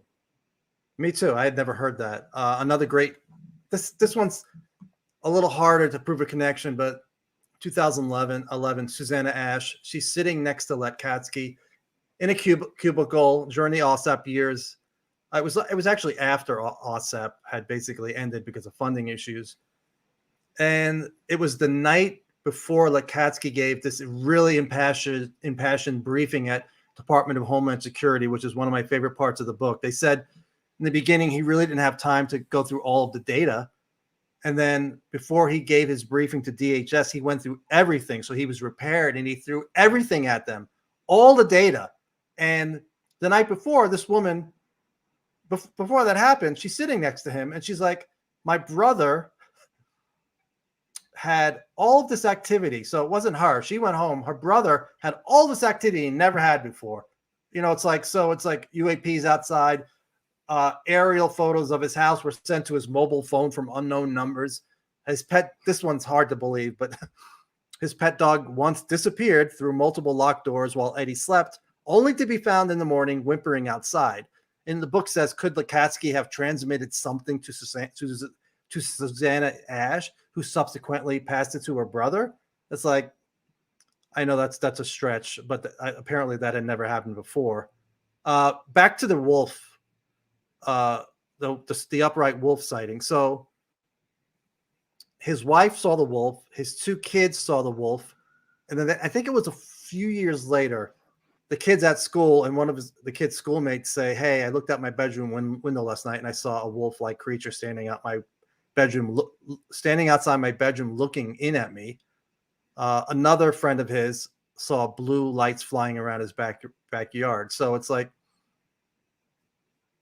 is it spreading throughout the neighborhood? That was the whole argument. Like, you're taking this home. Is that a good thing to do to visit these sites? Another thing is 1973, Uri Geller is visiting Lawrence Livermore. There's a laboratory right next door, and they want to test his PK abilities. Can he affect electronics? And the scientists at Lawrence Livermore, who have top clearances dealing with nuclear energy and weapons, they start having poltergeist activity in their homes. They're seeing a raven on the bed, small flying saucers, orbs just showing up, shadowy figures, and there's one which is really well known. They see this arm that's spinning around in midair. I think it had a hook on it. I'm not sure. And then the next day, they're at this hotel room, and I think Hal Puthoff answers the door, and this guy shows up, and it matches the same color of the suit of the spinning arm, and the person in the suit had one arm missing. So it's like, what the hell? Kit Green was like, this is 73. Kit Green was involved. Hal Puthoff, they're still involved. Kit Green was like, well, I think it's maybe black technology. You know, they had just come on with holograms at the time technology. So Kit Green was considering black technology even back then. He's considering it now. I don't know, but to me, does that sound like black technology to you? I mean, this is 73. Yeah, what's your whole opinion on the black technology theory? I think it's pretty loose, and I think that there's an enormous amount of liability in exposing civilians to government projects from a testing standpoint. Why they would take the risk, we already know. I know from experience and operational readiness testing that I was involved in. You go to great lengths to secure areas, to secure the people. Human safety is of paramount importance. Why would these systems be unleashed on unwitting civilians? Why would they be operated if they're dangerous to human health? Why would they be operated around civilians and outside of a highly contained, highly secure area? You know, there seems to me, in the normal sense of reality, and the norms that are in place for just overall human safety in anything that's out there, whether it's vehicle safety, or just you being on the street, you being out hunting with your friends, whatever the activity is, all the way to military testing, the extremes they go to set up a test plan and to secure an area and to ensure that the personnel involved are going to be safe is the great expense of a lot of like, even the space shuttle, one of the reasons why it was so expensive is because you had humans on board. If you have an unmanned craft of any kind, any kind of unmanned vehicle that you're testing, then the safety factors, human safety factors, if they're not there, if they're not a concern, then that's a totally different realm from operating in with some technology around people versus operating a piece of technology out in a remote area. And I just don't see any need for testing technology and exposing the citizens to technology that in the 70s, really, orbs or any kind of thing that's described in this book that is Right. really, it's not even beyond next generation. It's borderline magic stuff that's going on, right? And and when Kit Green explained to me his theory, and it wasn't off the record, it's part of my interview I haven't posted. He got angry because he thinks that this may be going on, angry at the humans involved. If I do get him on for an interview, if I can convince him, I'll try to have you on too. Guys, yeah, like you said, he's an interesting guy. I want to say one thing, because I was talking on Twitter earlier where Lacatski said that between 2008 and 2012, basically OSAP, they were the only UFO game in town. Meanwhile, Lou Elizondo has said he worked with ATIP from 2009 to 2017. But I learned later on that there were people around 2009 in the DoD who were working. It was very loose, but they were working on UFOs. So I think Lacatski's wrong about that, because Lou's been very quiet. The only thing I would love for him to talk about is he has spoken about the 22 million and kind of made it sound like ATIP got that money and they didn't. Other than that, I don't, people are like, here we go, we could slam Lou now, but no, Lou's done amazing work. The reason why I think him, Mellon, and the people behind the scenes, the reason we're talking about a UFO office is a big part. He's a big part of that. And I still respect him immensely. And people got mad at me today because I was like, nah, Lacatski's saying this, but I would love for Lacatski and Lou to talk, but I don't know if there's any bad blood between them. I don't know. I don't know how well they got along afterwards. But the whole 2009, for people who don't know, ATIP was used in the letter when they wanted to make OSAP a special access program. They came up with a nickname because they didn't want to expose the real name. So they used ATIP. Supposedly Harry Reid came up with it out of thin air. And once that letter got out, there were people. They had a meeting, and William Lynn, who was the Deputy Defense Secretary of Defense, who the letter was written to from Reid, said, "Is this about those damned flying saucers?" And then it was unwanted publicity, and it went out to various people who were involved in this meeting. James Clapper was part of it.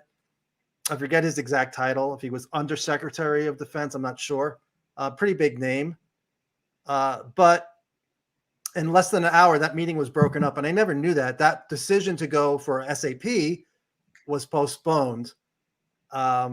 It says later on, when they were working with Air Force Office of Special Investigations, AFOSI, they wanted to get some access to the Northern Tier cases and anything that was, the Air Force had been working on UFO related and non-UFO related, because they wanted to make sure, hey, if this is a black project you guys are working on, let us know so we don't waste our time. But then they said, but if you want to get access to the good stuff, you guys need to become an SAP. So the 2009 effort was put off. They tried again, I think, in 2011, and also it got rejected. I don't know if you have any thoughts on that. Well, yeah, I do. I think something like this, and the book describes it, it's more than a political hot potato. You're talking about a program of extreme sensitivity in a number of ways, because finding sponsorship, finding a landing place for it within an agency is going to require buy-in from that agency. So these agencies are very territorial about their funding and their organizational authorities and their reach and their jurisdictions, if you will. They have set mission charters. Literally, you can go read them on their websites and find out what their charter is, what it is they do, and to take on any program is basically acknowledging that you're going to also be responsible for the programmatics, what I call programmatics of the program, which includes the funding and the administration of the program. So it's not just, do you have an empty office down the hallway that we can use kind of question. Right. It's a pretty complex question because someone's going to be asking you to take ownership of this, and you're going to be responsible for it and accountable for it. So even whether it's this subject or whatever the subject, getting accountability, getting an agency to accept a mission or an activity like this is a pretty complex endeavor. And Christopher Mellon talks about this in properly organizing whatever the task force follow-on is going to be. We see shades of that, of what we're talking about here, and how Mellon's writing about how this ought to be done in the future when they do hopefully get the ability to collate all of this data coming in from across these different stovepipes, as we've heard them referred to. That's not a simple undertaking, and it will not be successful if it does not have the appropriate authorities and leadership at the head of it to manage it. So, and I did speak with somebody a couple of years ago who said they helped try to find a home, and they tried really, really hard and they failed. And it was but you're only so are they talking about, when I talk about, the programmatics, the funding and the administrivia behind it, who's going to run it, how you're going to pay for it, how's it going to be structured, who is it reporting to, who is reporting to it, who's data sharing with it, who's it reporting out to, and who has oversight, right? And they were close with Department of Homeland Security. Seemed like it was very close. I don't know what year, if that was 2011, but they had the funding, and then they decided not to take the funding. And I don't know how all that works. So we're making some assumptions here that the book is written knowing by people that, and we have to assume, right, that they know all of the facts, that they know and fully understand the how their briefings were really taken, but they can't know those higher level discussions that obviously ultimately led to what I would refer to it as dying on the vine, right? At least temporarily, right? So they weren't privy to those discussions. And we're not just talking about, I didn't finish my thought a minute ago, we're not just talking about the programmatics of it. With this topic, you're getting into people's fundamental beliefs.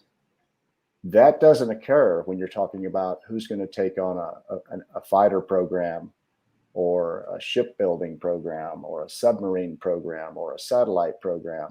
You're not getting into people's fundamental beliefs when you're looking for ownership of a new mission capability that is a technical asset, say a satellite, an aircraft, a ship. This one comes with all kinds of baggage. It's got its historical taboo, all the legacy stuff that's out there, civilian involvement, multiple organizations over decades studying this topic that supposedly have more data combined than what the government does, if you believe that the government hasn't really been involved in this stuff at all. So it's pretty complicated trying to, I would imagine, as described in the book, trying to get acceptance of this program underneath the roof of DHS or any place else. And then you've got the political appointees that oversee those agencies and organizations and all of the bureaucracies considered going inside those places. That is all part of whether or not something gets properly accepted, adopted, sponsored, and managed under, pick your agency, right? So there's a lot going on, and this is a very non-standard topic. It's not something in your standard defense appropriations or intelligence appropriations ledger. Yeah, I think a big part of that hopefully will change if I don't see stigma going away anytime soon. I know that's it's only part of it. We'll see what Congress comes up with when they finally come up on their language between the Senate and the House. One case I wanted to talk about related to DHS is May 2009, Derek Jones. So he has a triangle in his backyard. He's out there camping in a tent. His two kids, neighbor, and I think his kid. He's 49 years old. Sees a large triangle with two egg-shaped objects. I think there were two other small objects. Those flew down into the woods and then back up to the triangle. It was 60 to 100 feet above him and 300 feet long. So basically a football field size. So he wants to get a better look at it. He gets this really strong flashlight. He's about to blast it with a flashlight. And out of the triangle comes a white bluish light, comes down. He gets burned from it. Helicopters show up. The next day, men in black-like guys come up. OSAP tracked them to the Department of Homeland Security. It was two guys. One of them had a gun. They wanted to interrogate him. What happened? There were helicopters in the area searching the next day. He wound up getting lumps all over his body. He was diagnosed with non-malignant lymphoma. And again, non-ionizing radiation. So he talks kind of like they're men in black, like guys show up. And Lou Elizondo, when he was interviewed by Richard Dolan, said that a close colleague of him had encountered these men in black, like guys who would come in, grab the data before any other folks could get there, and they would intimidate people. This sounds exactly like what he's talking about. Hopefully somebody will ask him about, I don't know if there's more than one case, if there are a lot of cases. What do you think about that? I thought that was very sort of reminiscent of the whole history of this phenomenon, right? It had a little bit of everything. It did. And also it's like, it makes you think, you want to make the black tech argument. It's like, so whoever was inside that triangle saw him about to use a flashlight, or if it was non-human, there was some sort of telepathy going on. They just blasted him. I don't know. I don't know what that was, but he got sick. I mean, non-malignant lymphoma is pretty serious. He had so many lumps on his body from that. I mean, if you take the, without naming specific cases, there have been instances claimed in reports for decades where people have shined car lights, flashlights, spot beams, aircraft pilots have blinked on and off their landing lights in flight at an unknown object that they see out in front of them in their flight path. People have shot at them. Valet writes about people having shot at UFOs. I believe it's Valet. They hear the pinging of the ricochet of the bullets off these things. Christopher Mellon in the Unidentified series, when he was talking about the black triangles, his strongest sense was that perhaps they were some sort of data collection or mapping mission. The way this one gentleman described this beam coming down and to the ground and this vehicle flying in sort of a grid pattern, right? So even if you just consider, this is speculation, obviously, if these are autonomous vehicles and you're shining a flashlight at this thing, and it's got a sensor on it that detects that, then maybe it's got some other sensor itself that is going to localize on that flashlight or whatever it's sensing, right? So you shine a flashlight on it, and it's going to try to interrogate the source of that light. In this case, the guy holding the flashlight or the flashlight itself that the light's coming from. And whether it's intentional or not, who knows? As far as the guy's health effects, Yeah, it could be AI. Who the hell knows? I don't see that again. Yeah, I mean, but again, you're talking if you go down the path of is this black technology or something, and we're flying this out over rural America, encountering completely innocent people that are curious. That's just we're making assumptions here. That I'm trying to be as open-minded as possible. What I'm saying, we're making. I agree with assumptions you. here. I agree with you, though. We're making assumptions that organizations that have or might have some technology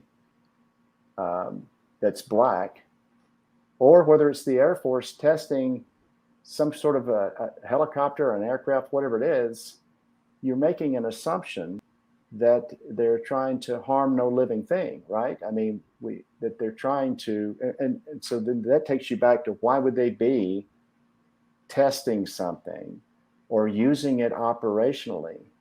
Say it's well beyond the testing phase. Say it's in the operational phase. Why would they be operating something like this out in the civilian world, right?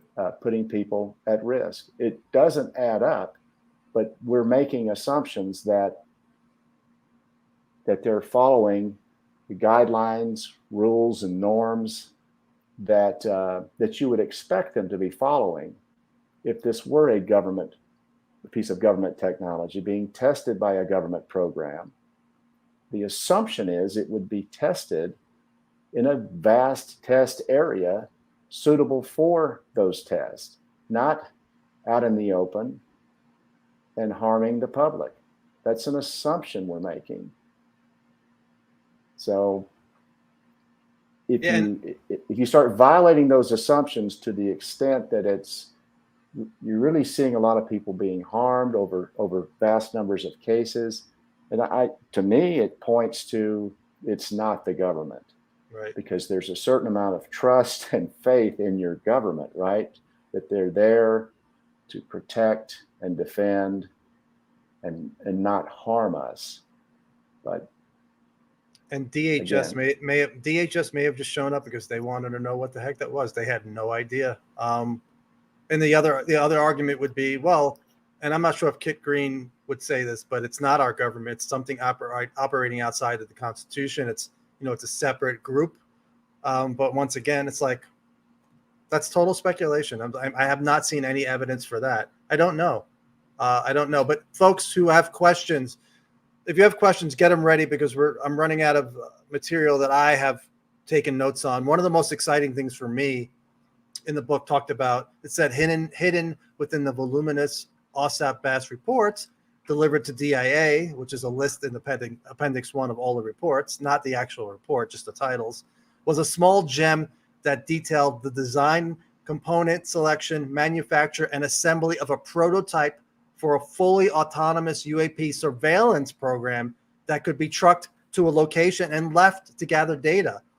And the program stopped before they can do that. That would be something, Michael, in hotspots or in certain cities, it would be something amazing to have, if we can get that funded. That should be happening. I on one side of the fence, I agree. But remember, I don't believe for a minute that that the government hasn't been seriously involved in this topic for decades. Reinventing the wheel. I agree. And I personally believe that after reading this book, given how I feel about that all the pushback they get from from their program adoption efforts, what I mean by that is trying to find a home for it. Maybe they're not getting a home for it because they don't need it, right? All the signals are there saying that this is a waste of time and effort because, they're going to let it putter along.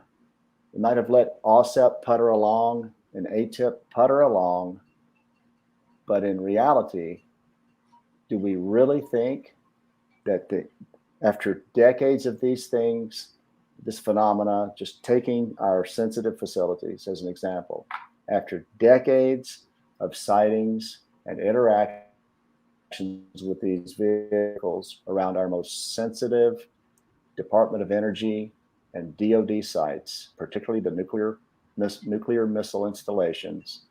We don't even know about the places that manufacture these weapons, like Pantex and Oak Ridge, Los Alamos, Hanford, Washington. We know that there have been sightings at those places because there are multiple reports over the decades, right? But how, if you're the government and I'm just going to say it, there are UFOs hovering over your weapons, your nuclear weapons research facilities and nuclear weapons material manufacturing plants. How are you not interested in that? How are you not pulling out all the stops to figure out what in the hell is going on? Number one, first and foremost, is it an adversary? After that, after you rule the adversary out, what else is it? Do we really seriously think that they only just started asking this question? We don't really know what it is. There were 144 sightings, 143 are unknown. We're going to try to find a new home for the task force. We're going to try to give them all this data. Seriously? This has been going on for decades.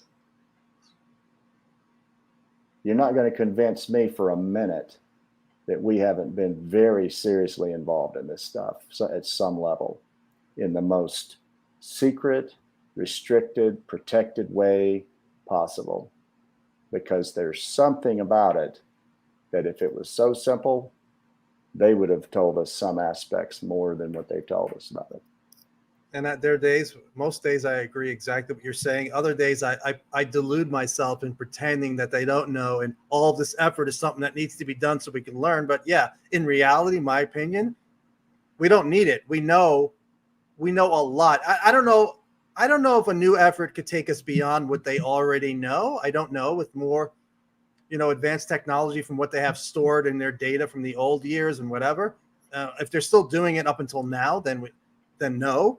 But if it stopped at some point, then yes, then a new effort would help. But yes, I agree. But I go back and forth. Like, people talk about going out and just getting data from civilians. I'm like, I don't know if it's really needed, like you said. But I'm going to go for questions since I can actually see them. I don't know if we're going to be able to answer this one. Can you see that? It says, so Joe and Michael, what are your best guesses as to what and where is this phenomena reported in this book? What is it? It all sounds insane. You want me to take that first, and you? Well, I'll just say I have no idea, but it's pretty clear to me. Again, taking the book, which has so many interesting little snippets that tie into things that have been reported in one way or another, going back decades. Things about these encounters. It is, to me, I don't believe it's government involvement, because a lot of these things were being observed back before we had the ability to have such advanced technologies. And I think it's, once again, I don't know. I don't know what's going on. I have opinions that change. Not every day, you read something, you're like, that makes sense. And I'm like, oh, maybe that's what's going on. I don't know if it's one phenomenon that's been here the entire time before humans, trying to wake us up. If it's higher up in the food chain and they're damaging or killing some of us, what do we think about, when we injure or kill something that's lower in the food chain? We don't give it much thought. That could be what's going on. I don't know. But like I said, then you have people who have experiences where it just changes their life. They have these spiritual breakthroughs. So is it one phenomenon? Is it a whole bunch of different things? I don't know. I mean, like I said, ask me next week. I may have a different opinion. I think there's anomalous activity going on and it's interacting with us. And that's as far as I know. I don't know what this next question means, but I'll put it up there. Maybe you can make it out. Would you ask Mr. Vi about why our company would give a second warning? Tell them we have overstepped our boundaries put in place in space between us and our company. Do you know what that means? No. All right, let's see. After 70 years of secrecy, why is the government suddenly becoming more forthcoming? I'll start with that one. I think it's because of the efforts of Lou Elizondo, Chris Mellon, and the people behind the scenes. I mean, that's what happened. Mellon had the experience working with all those folks. He knows how to work the system, how to get, certain language he helped write. And Lou quit his job and did what he did. And I think I don't know if there's anything else going on with the phenomenon that's pushing it in this direction. I know we've all speculated about that, more sightings with military. I don't know. That's my opinion, that it's basically those guys are pushing, and you're having more open-mindedness with somebody like Rubio and Warner and a whole bunch of other folks who are, representing us. I think, you know how I feel about Tom DeLonge. Yes. And I a lot forgot of to that mention is, him. so one of the reasons he gives along the lines of this question is, for example, commercial access to space. And basically what that means is, what do we see happening in the news almost weekly? Jeff Bezos just put William Shatner and 3 or 4 others up above the Kármán line for a couple of seconds, however long they were up there in 0G. So you've got these commercial companies that now have the capability to access space in varying degrees. You have SpaceX, who's gone well beyond Blue Origin and some of the others by transporting supplies up to ISS, launching satellites with future missions planned to go well beyond that, right? And DeLonge made references, and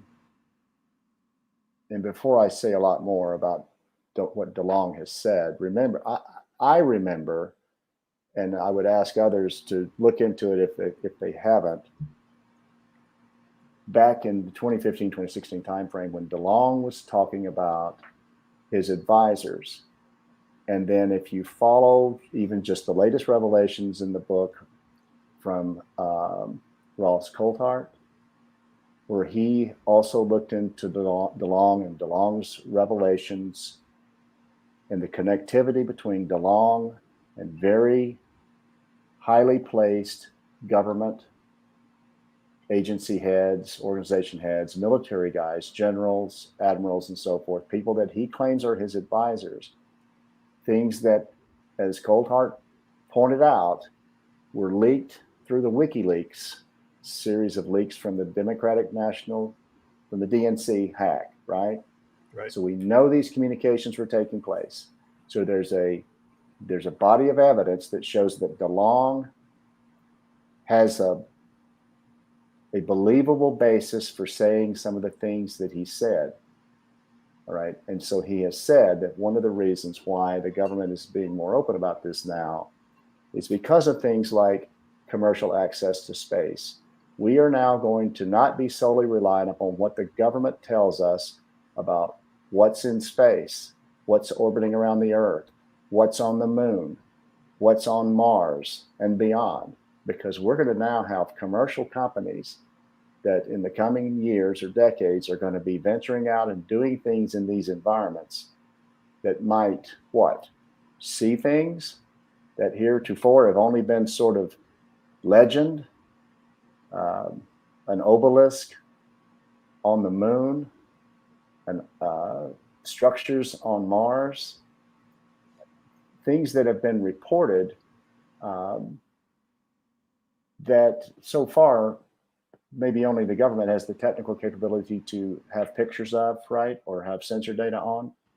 But now with these commercial companies venturing out, might they suddenly one day fly past some other craft on their way to the ISS and Right. say, "Oh, what was that?" Right. So I tend to when DeLonge, especially the way I just thought Coulthart did such a good job of wrapping all of that up. And I had read through the WikiLeaks files and seen all of those communications. And it was sort of right. So he really was apparently in contact with these people. And to hear his claims, they told him some pretty amazing shit, right? Some of it's pretty astounding. And maybe they feel like that they need to go ahead and kind of brace us for what we might potentially see in the future. Yeah, and I don't think, because I don't think Tom DeLonge lied on anything he said. I just don't know if he was told the truth by his advisors or wherever else they were getting the information. Question from McLaughlin Mack. So is there a place in our brain that's switched on when engaging the phenomenon that stays on, indoctrinating?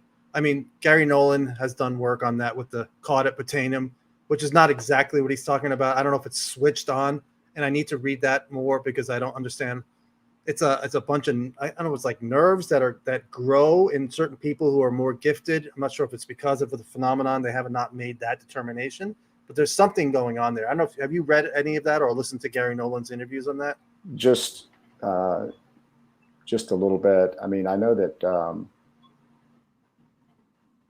Kit Green, studying the sort of some of the human aspects of this stuff, he doesn't really, to me, I mean, you know much more about Kit's research than I do, but they're reportedly this ability of engaging with the phenomenon it's innate in our species, if you will. And I'm just repeating what I've read, and that it can be tuned or trained or exercised and improved, and people can become more proficient in it, to the extent that, you know, someone like I could do that. I don't know. I have, excuse me, I have dabbled into some of this remote viewing, even the ESP trainer app and other aspects of it. And I have actually seen some results personally that were what I thought were better than chance. But, you know, at this point, I was just putting my toe in the water based on some stuff that I had read and trying to put two and two together. But speaking of remote viewing, so Joe McMonagle, who's one of the best remote viewers in the world, who was remote viewer 001, did a blind session on Skinwalker Ranch. Yeah, this was pretty amazing, I thought. He's amazing. He's a really, really technical. He can draw really well. And he talked about picking up a small being that was there that was trying to communicate with the people there. And it was coming from above and behind their heads, the communication. So that's, that's the kind of work McMonagle can do. Obviously, the being that he picked up, there's no way to prove any of that, no feedback. But you can get feedback on that, his drawing of the outlay of the land. Yeah. So if you hold there for a second, going back to this past summer's, I guess, season 2 of the Skinwalker series on History Channel, if you saw that, you recall that Brendan Fugel's brother is the pilot of the company helicopter, right? And they used Dr. Travis Taylor and one of his colleagues, I forget the guy's name, is it Chris? Anyway, Taylor and another of the scientists there went up in this helicopter to this point above the ranch, several thousand feet up. And they ended up having to abort because of instrumentation anomalies. Their radar altimeter, which was checked out and fully functional and operating normally, was detecting something underneath their aircraft. And it was to the point that I forget his brother's name, the pilot, he became so uncomfortable with that they aborted that test flight where they had all this instrumentation on board because of this anomaly that was showing something was hovering or flying or floating underneath that helicopter that was several thousand feet above that hot spot there on the ranch. So this aspect of this of McMonagle picking up this, what do you say, a humanoid? Yeah, Yes, a being. I that don't was remember. above and behind them. When I read that, I thought immediately back to that series this summer and how they went up with that helicopter and had to abort the mission. I'm gonna find exactly what it says about what McMonagle found. There it is. So this is what he said. And this is what it says in the book. It says, and let me say one more thing. I know that is a History Channel show, and just so people don't think that I'm running wild here with everything that they're saying. Michael Vai believes everything. I'm just again, I base it on the character and the professional and technical acumen of the people that are on that show, and that they are actually real known commodities in the defense and intelligence world. Travis Taylor is. He's a real scientist. He does real work. He's a cleared professional. Okay. Why he would jeopardize his career by going on a show and completely fabricating stuff for entertainment purposes. I think what they were showing was their real experiences there that they were having. I definitely believe that. I just, I worked in a lot of TV shows. I would do it differently, but I mean, who am I? I just would do it more like unidentified. Unidentified was closer to a documentary than what you're seeing on History Channel, but well, History Channel is more of a ride along, right? Yeah, it's sort of a ride along instead of a docuseries to me. But unidentified was History Channel too. There are ways you can do it, but what the heck? That's just their obviously their goal is ratings. Yeah, I misspoke. I meant the Skinwalker show is right. It's more of a ride along show. It's different. It's definitely different. Really, yeah. But I want to pull up what he said. So this is McMonagle's remote viewing. They're talking about it in the book. It said the fifth individual was also present on the ranch. McMonagle described a male 60 to 70 pounds with a height of 4'3" with no hair. Age was not able to be determined. Exact physical features were unclear as opposed to those of the managers and guards, which I would love to see the session. There's no reason why that should not be released. McMonagle said that the fifth individual could not be seen by ranch personnel, but did attempt test communications with them to see their response. He indicated that the communication was not precise or clear, and that to the individuals on the ranch, it would seem to be coming from above and behind their heads. People have to realize Joe McMonagle is not being told, you're going to remote view Skinwalker Ranch. Joe McMonagle is given 8 numbers, 8 random numbers. That is it. That's all he's given. So whether or not he's really picking up on a being, there's no way to know that. But the other stuff is accurate. So at least some of his data is accurate. There's a lot more questions, Michael. Let's see. Do you guys think the general public can handle it? You go first. Well, my opinion on this. I do. think if it was something simple that we could all handle, they would have told us long ago. I think it is something very highly complex. It is. It possibly is disturbing and could upset. Let's just say it could upset a lot of people. And I don't, again, I do not for a minute think that we have not been seriously studying this for decades. And whatever it is, we know, don't we, that there's a crash retrieval program. Yeah, I don't know if we know it. We believe it. Well, Eric Davis, if you look at everything Eric Davis has said.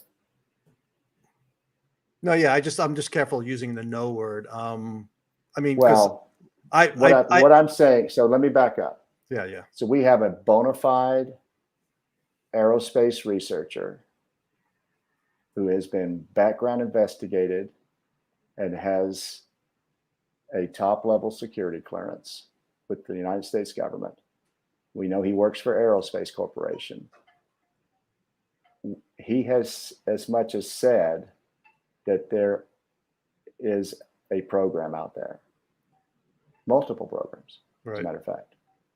I think he's only said one. I think he's only said crash retrieval, UAP legacy crash retrieval program. I'm getting those words not right. I don't think he said multiple.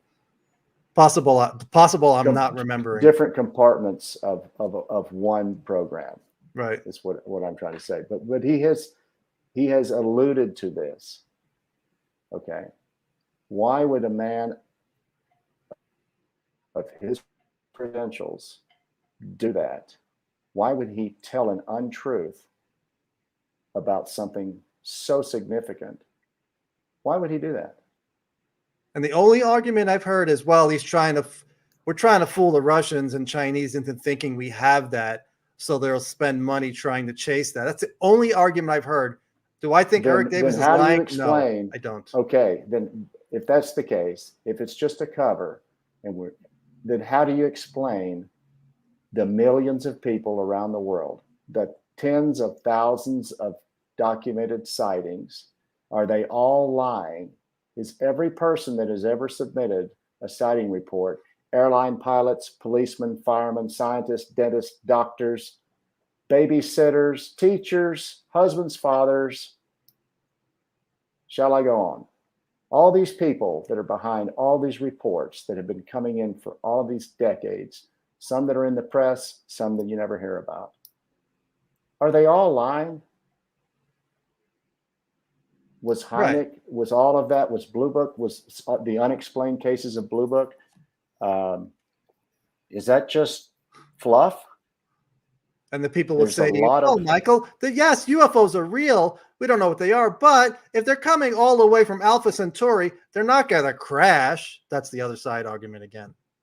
well, that's, to me, I put that up there with, they're not real. Otherwise, there's too many cell phones out there. We would have a clear, how come we don't have any clear photographs? Right. There's a very clear answer to that one too. And I do think Eric Davis is telling the truth. I do think Eric Davis has done decades of research into the crash retrieval program, and he explained exactly what he knows to the members of Congress in his briefing, which Chris Mellon was there for. And Chris Mellon said he gave them enough information for them to go look for themselves. Now, will they do it is another question.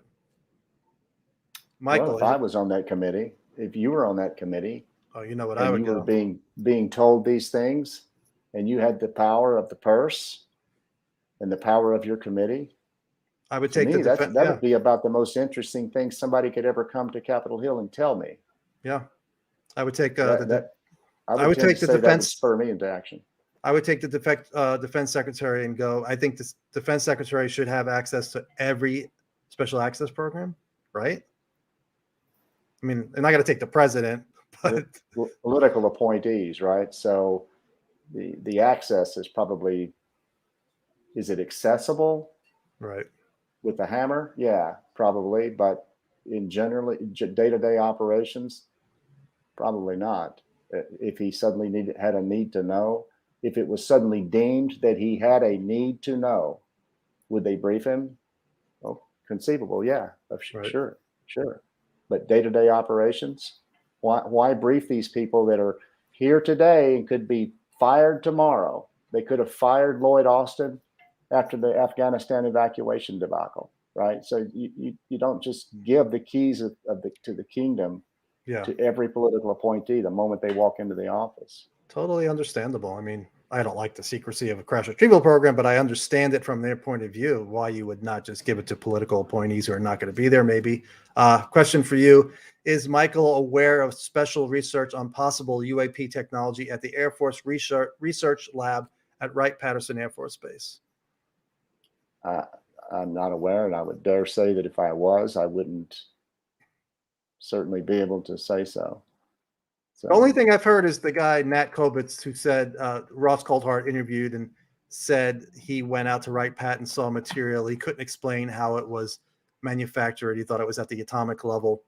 That's the only thing I've heard as far as a witness, but he's dead now. So, and there's again, there's decades of stories, reports, what have you, of involvement of Wright-Patterson Air Force Base, the Foreign Technology Division, which really existed, looking at various things. But do we have proof? I tell you, goes back to that book again, and I wish I could cite it, and I really should do a better job of having more of these as sort of ammunition in my ammunition belt to throw out from the book. But UFOs in Government, a Historical Perspective, the book very clearly indicates that the U.S. government has been involved in this for decades, because it's full of nothing but U.S. government related communications, emails, memos, reports by these 5 or 6 authors that researched all of this over several years and wrote that book. To me, that's, I think I've mentioned to you before, the 2 most compelling books people should read is UFOs in Government, a Historical Perspective, and Unconventional Flying Objects by Paul Hill, a former NASA employee who was disallowed from writing about his research while he was employed by NASA, but whose book was published after his death using his research notes and all the data he collected by his daughter, Julie. That's a fact.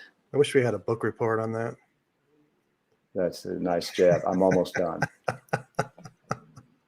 Yes, he's working on a summary book report, which I cannot wait because I have not read that book. And that's my fear. I'm afraid people won't read the book if I do this. But yeah, he's not here anymore though. So it's what, 12, 13, 14 chapters. And just allow me a segue here, just a sec, just a brief, not a segue, but just a sidestep. Just give me a second. I'll just give a hint, because if people will just, like I say, 2 books, UFOs in Government, and you're going to find out exactly what the government, well, to the extent that was releasable, has said to one another. So we're talking about Air Force, Navy, U.S. government civilians of all different organizations and ranks, all these email communications, letters, memos, reports in that book that are cited. It has, I think, thousands of citations. You'll get a good understanding of what the government knew, at least up into the modern era. And then Paul Hill's book, Unconventional Flying Objects, when he was at NASA, he studied, just listen to these chapter headings and I'll shut up. The physical properties and effects, their performance, their illumination, their heat radiation, the energetic particle ejection from their propulsion, transmission of forces from their propulsion, evaluating the force field, the audible detection of the saucer hum and the cyclic field, propulsion oddities, the flying saucer's dynamics, silent subsonic operations, silent supersonic operations, aerodynamic heating of UFOs, the high acceleration loading on occupants, UFO artifacts, humanoid occupants, time requirements for interstellar travel, and UFO operational capabilities. And then he has a chapter on summary and conclusions. So you find out that in the 1950s and 60s and 70s, how much we actually knew about these things. And then when you combine that with what the government in their own communications are saying to one another in UFOs in Government, a Historical Perspective, in that book, to me, you're sufficiently armed to have at least to be conversant in this field and leave the woo to the side, but at least for the moment, at least where our government stood on this stuff, that they believed it was real, that it wasn't visionary or fictitious, and so on and so forth. I mean, they're taking it completely seriously. And I'll link to both of those books on Twitter and in the show notes if I could figure out. I think show notes are pretty basic. I haven't done it yet. If you guys want to support the channel and my work, you can buy through my link. The next question, which I kind of have something related to what. So the question is, where can I see it? Do you think we will see any new data about USOs from the U.S. Navy? Let me just quickly say something that was in the book. In the book Skinwalkers at the Pentagon, they said there was a report from BAASS that included simulations and analysis of tic-tac velocities and acceleration, as well as simulations of a tic-tac entering the water and simulations of tic-tac movement through the water. These latter simulations could form a baseline for future UAP task force studies and analysis of so-called transmedium UAP behavior as reported by documentary filmmaker Jeremy Corbell and George Knapp. So do I think we're going to see it anytime soon? No. Michael? I don't know. But I just know that a lot of that stuff was apparently already figured out by people like Paul Hill at NASA Langley, because he writes about. What year was the book put out? I don't remember what year it was published. It's maybe 1990 something. So keep bearing in mind that it was published posthumously after he died, which was prearranged, right? He was disallowed from writing that book while he was employed by NASA, by his management. And then his daughter, Julie, had apparently arranged with him to put the book together and publish it after he died. Let me see if I can find when it was published. While you're looking for that, question from Shelley Montgomery. The question about overstepping our boundaries in space has something to do with mining. What does Mr. Vide think of this? I'm not exactly sure what that is asking. They don't want us to go out into space and mine what they're already mining, you think? Yeah, I have no idea. I don't know. I wouldn't know where to start on that one. Why now? Lacatski coming forward now to add to this record and even correct some of the record. I think Lacatski wanted to write a book a few years ago. If you read the book, he says that. I am not the remote viewing king, but I did study it back in '96 and took a class with Lynn Buchanan, who's one of the original remote viewers in the military program and the Army program, who will likely be the first official to publicly acknowledge the paranormal side effects that go along with UAP encounters. It's a good question. I mean, I don't know. CDC director. I don't know. We've discovered that wearing masks is not helpful when dealing with side effects of UAP. How would you couch the problem of paranormal side effects with the public at large? That's another one. We need experts on that. I don't know how to handle somebody. I mean, I've spoken about it with people in my family who don't normally talk about it, and they were okay listening to me. They didn't freak out, maybe because they don't believe it. I spoke with a very close family member who had an experience where there was some sort of what she felt was a being, non-physical being, and she was in bed, and it's not a good story. It's not a horrible story, but it's not a good story, and I'll share it. She said she would share it with me so I could share it. There are other stories. George Knapp's wife, Robert Bigelow's deceased wife, when she was alive, they both experienced something coming into the room while they were in bed and pressing close against them. My family member had that experience. Well, speaking of family members, I mean, I know, and I have friends that can say the same thing. So I guess I would ask the question: how many of us know people, either in your own immediate families or neighbors or extended families, that that over the years, either currently or over the years, tell these weird stories about things that happen that are sort of strange and otherworldly, that, the oddest thing. Like I tell you, after my father-in-law passed away almost 2 years ago in December, a couple of really weird things happened at my house that I can't explain. Those are the first, outside of my sighting in 1992 in the Gulf of the Black Triangle. Those are the only two things I can ever remember in my lifetime that occurred, that I just was sort of dumbfounded and almost went back and woke up my wife, because I thought surely she would, she would have wanted to know. And then I later mentioned it to her. It was a very distinct, hard 3 knocks on something in the house. It wasn't the door, but it was like 2 days, I think. After that. It was just really weird. And then there was another 2 days. You broke up, so it was 2 days. 2 days after. 2 days after my father-in-law died. Okay. I mean, I'm not going to set the scene, but I mean, it was really quiet.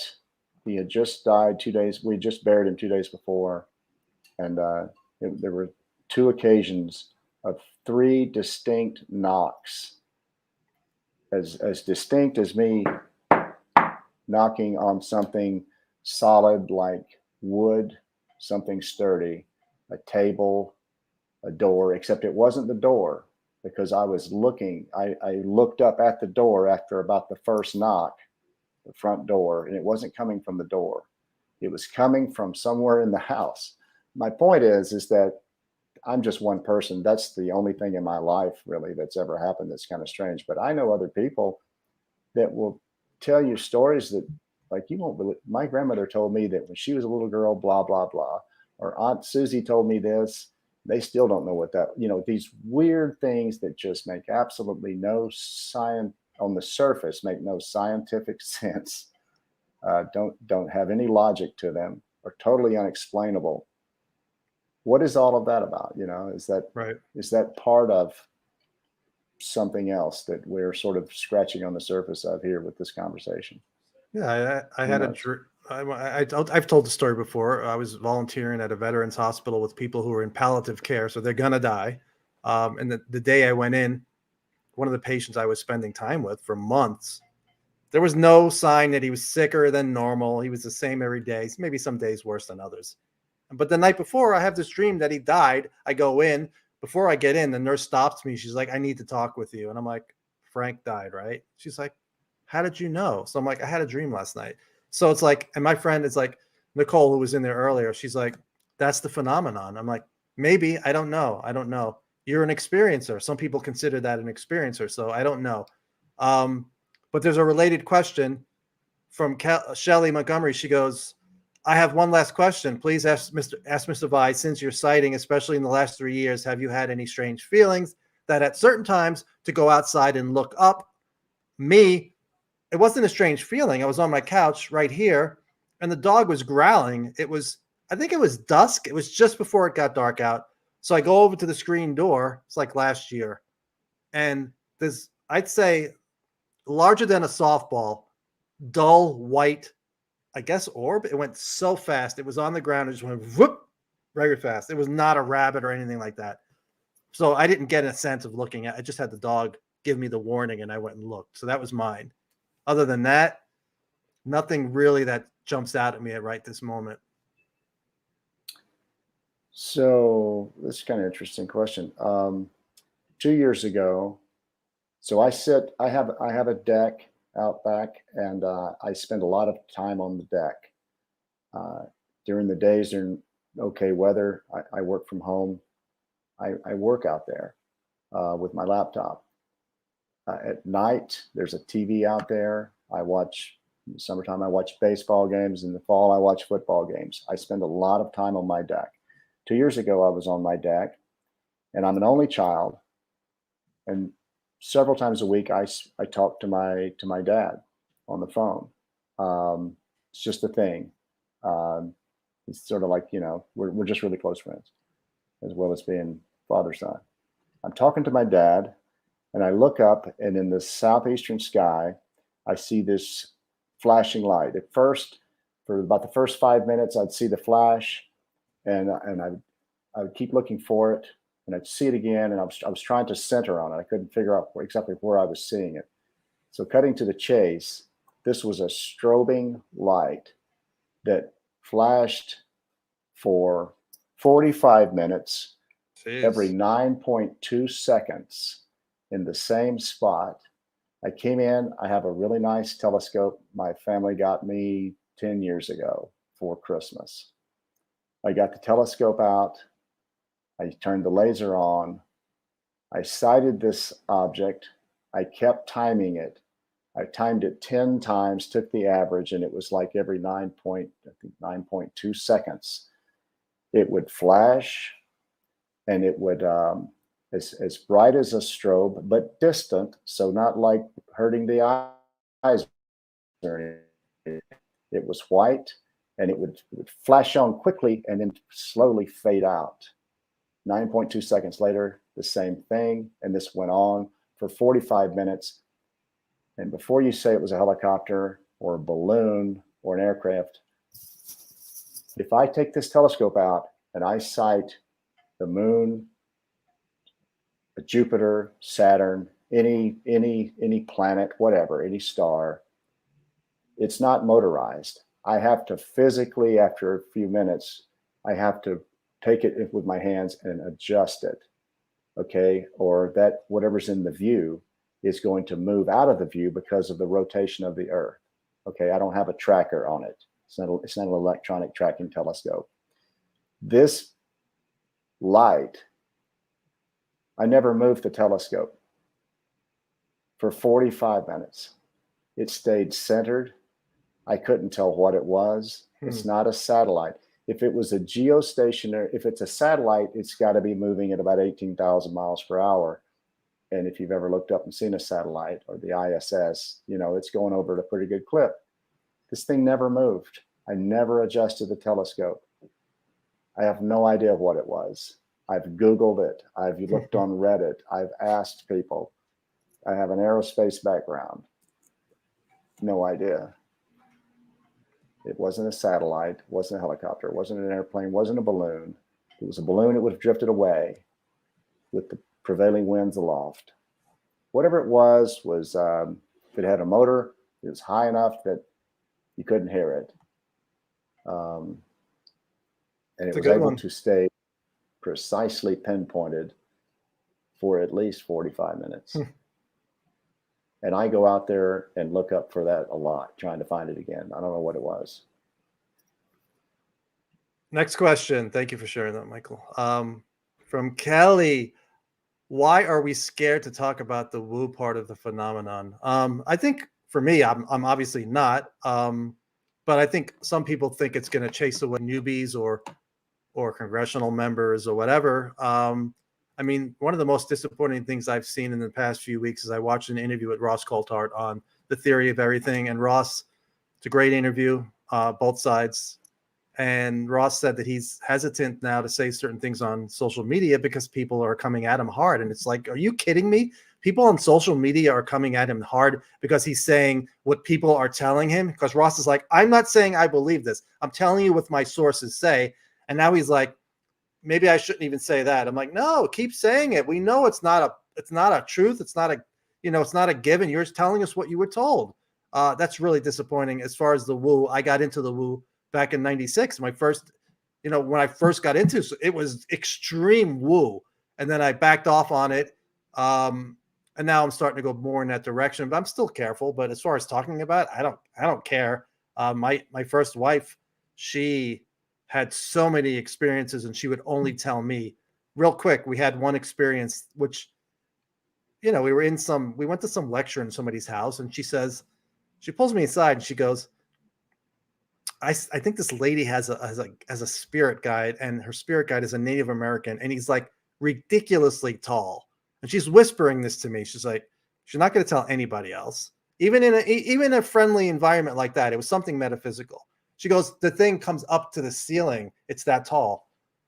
So 5 minutes later, the owner of the house is talking to us. She had not spoken to the owner of the house. And the owner of the house says, yeah, my guides here, one of them is a really tall Native American. So it's like, that's kind of feedback. That doesn't prove anything. But would we tell that story? Any of her stories outside of that situation, even in a situation that was metaphysical in nature, she was hesitant to talk about it. One of my favorite stories. It's even another one that's believable. We're in a church with her. I'm sitting next to her. She would see things her entire life. She's the one that saw the man in black at her foot of her bed when she was a child every day when she was younger. I look over at her and we're in this church. She starts crying. She has this fear look on her face and she starts crying. And I don't know what's wrong with her. But after everything was over, I said, what happened? She's like, she goes, when the preacher, and this was not a church we had gone to ever before. Neither one of us were big churchgoers. And she goes, the minister started giving this speech about pushing for money, the weekly tithing, and he was getting very animated. And all of a sudden, she saw this really nasty looking being on the altar, telepathically communicating with her, saying, "I know you can see me, and there's absolutely nothing you could do about it." And it started gliding towards her, and that's when she started crying. Can't prove it. It's total woo. I have no problem sharing it. She would never share it.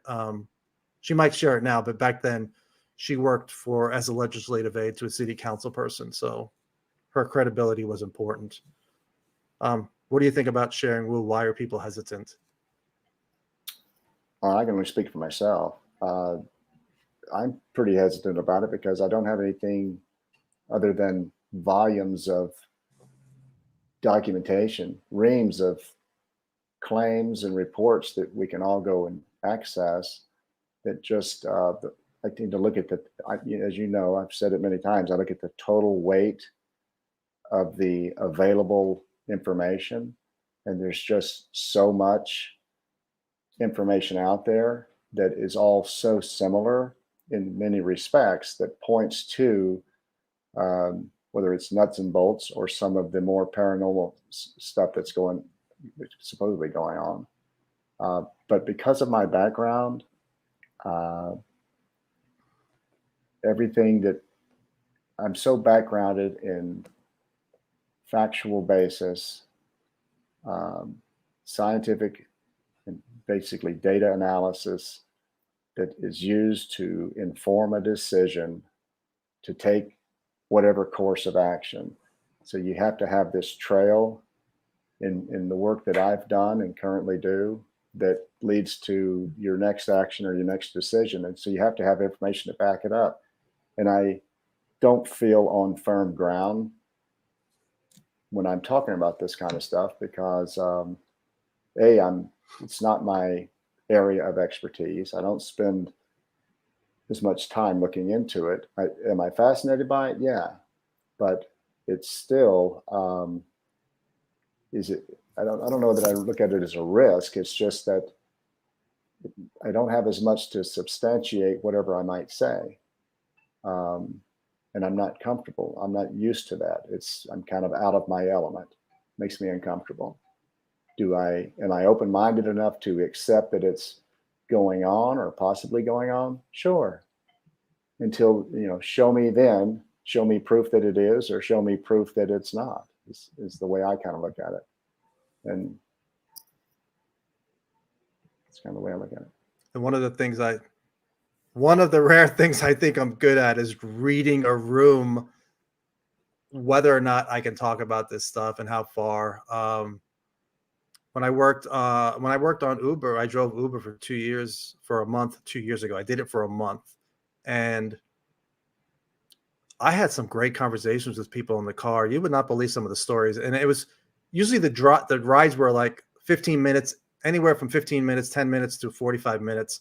I remember having one car, it was multiple pickups, had like one person in the passenger seat and 3 people in the back. And the entire conversation, it was all different people, military, older woman, and it was all UFOs. It was great. And we need to cut this off now. You need to eat, or I need to eat. We've been going for 2 hours and 48 minutes, and I appreciate all of the questions, and especially you, Michael, for staying with me this long. We'll do it again. No problem. Lucky to have you, and we'll do this again. Yeah, let's do it again. And thank you for being here, and I will talk to you soon. All right. See you later, Joe. See you, everyone. Michael. All right, everybody. That was good. I still need to go through Skinwalkers at the Pentagon. Somebody came up with I make jokes about the cover. I don't care about the cover, but somebody did come up with a cool cover that really caught my eye. And I realized some people do buy books on covers, but remember they were trying to keep this on the down low, so it probably limited who they could reach out to as far as coming up with a cover. This was the cover somebody did, which you can't see because of the hearts, at least on my screen.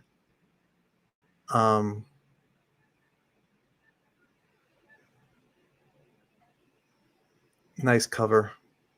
Like I said, I would put that on a t-shirt only because, I mean, I want to get my own t-shirts, not because I want to sell t-shirts and make a lot of money, but I want to get t-shirts, nice t-shirts that relate to the phenomenons, that'll force people to say, oh, what's your t-shirt about? Because I do like talking to new people who have never heard about this stuff before. It's like one of my favorite things. And I have not done that in a while. I have my Skinwalker, Hunt for the Skinwalker t-shirt on right now that Matt Adams gave me at the Hunt for the Skinwalker premiere that was in Vegas. That's when I first met Lou Elizondo and came across as a little fanboy. Hello, Mr. Elizondo. Nice to meet you. He's like, yeah, my wife's here. I gotta go.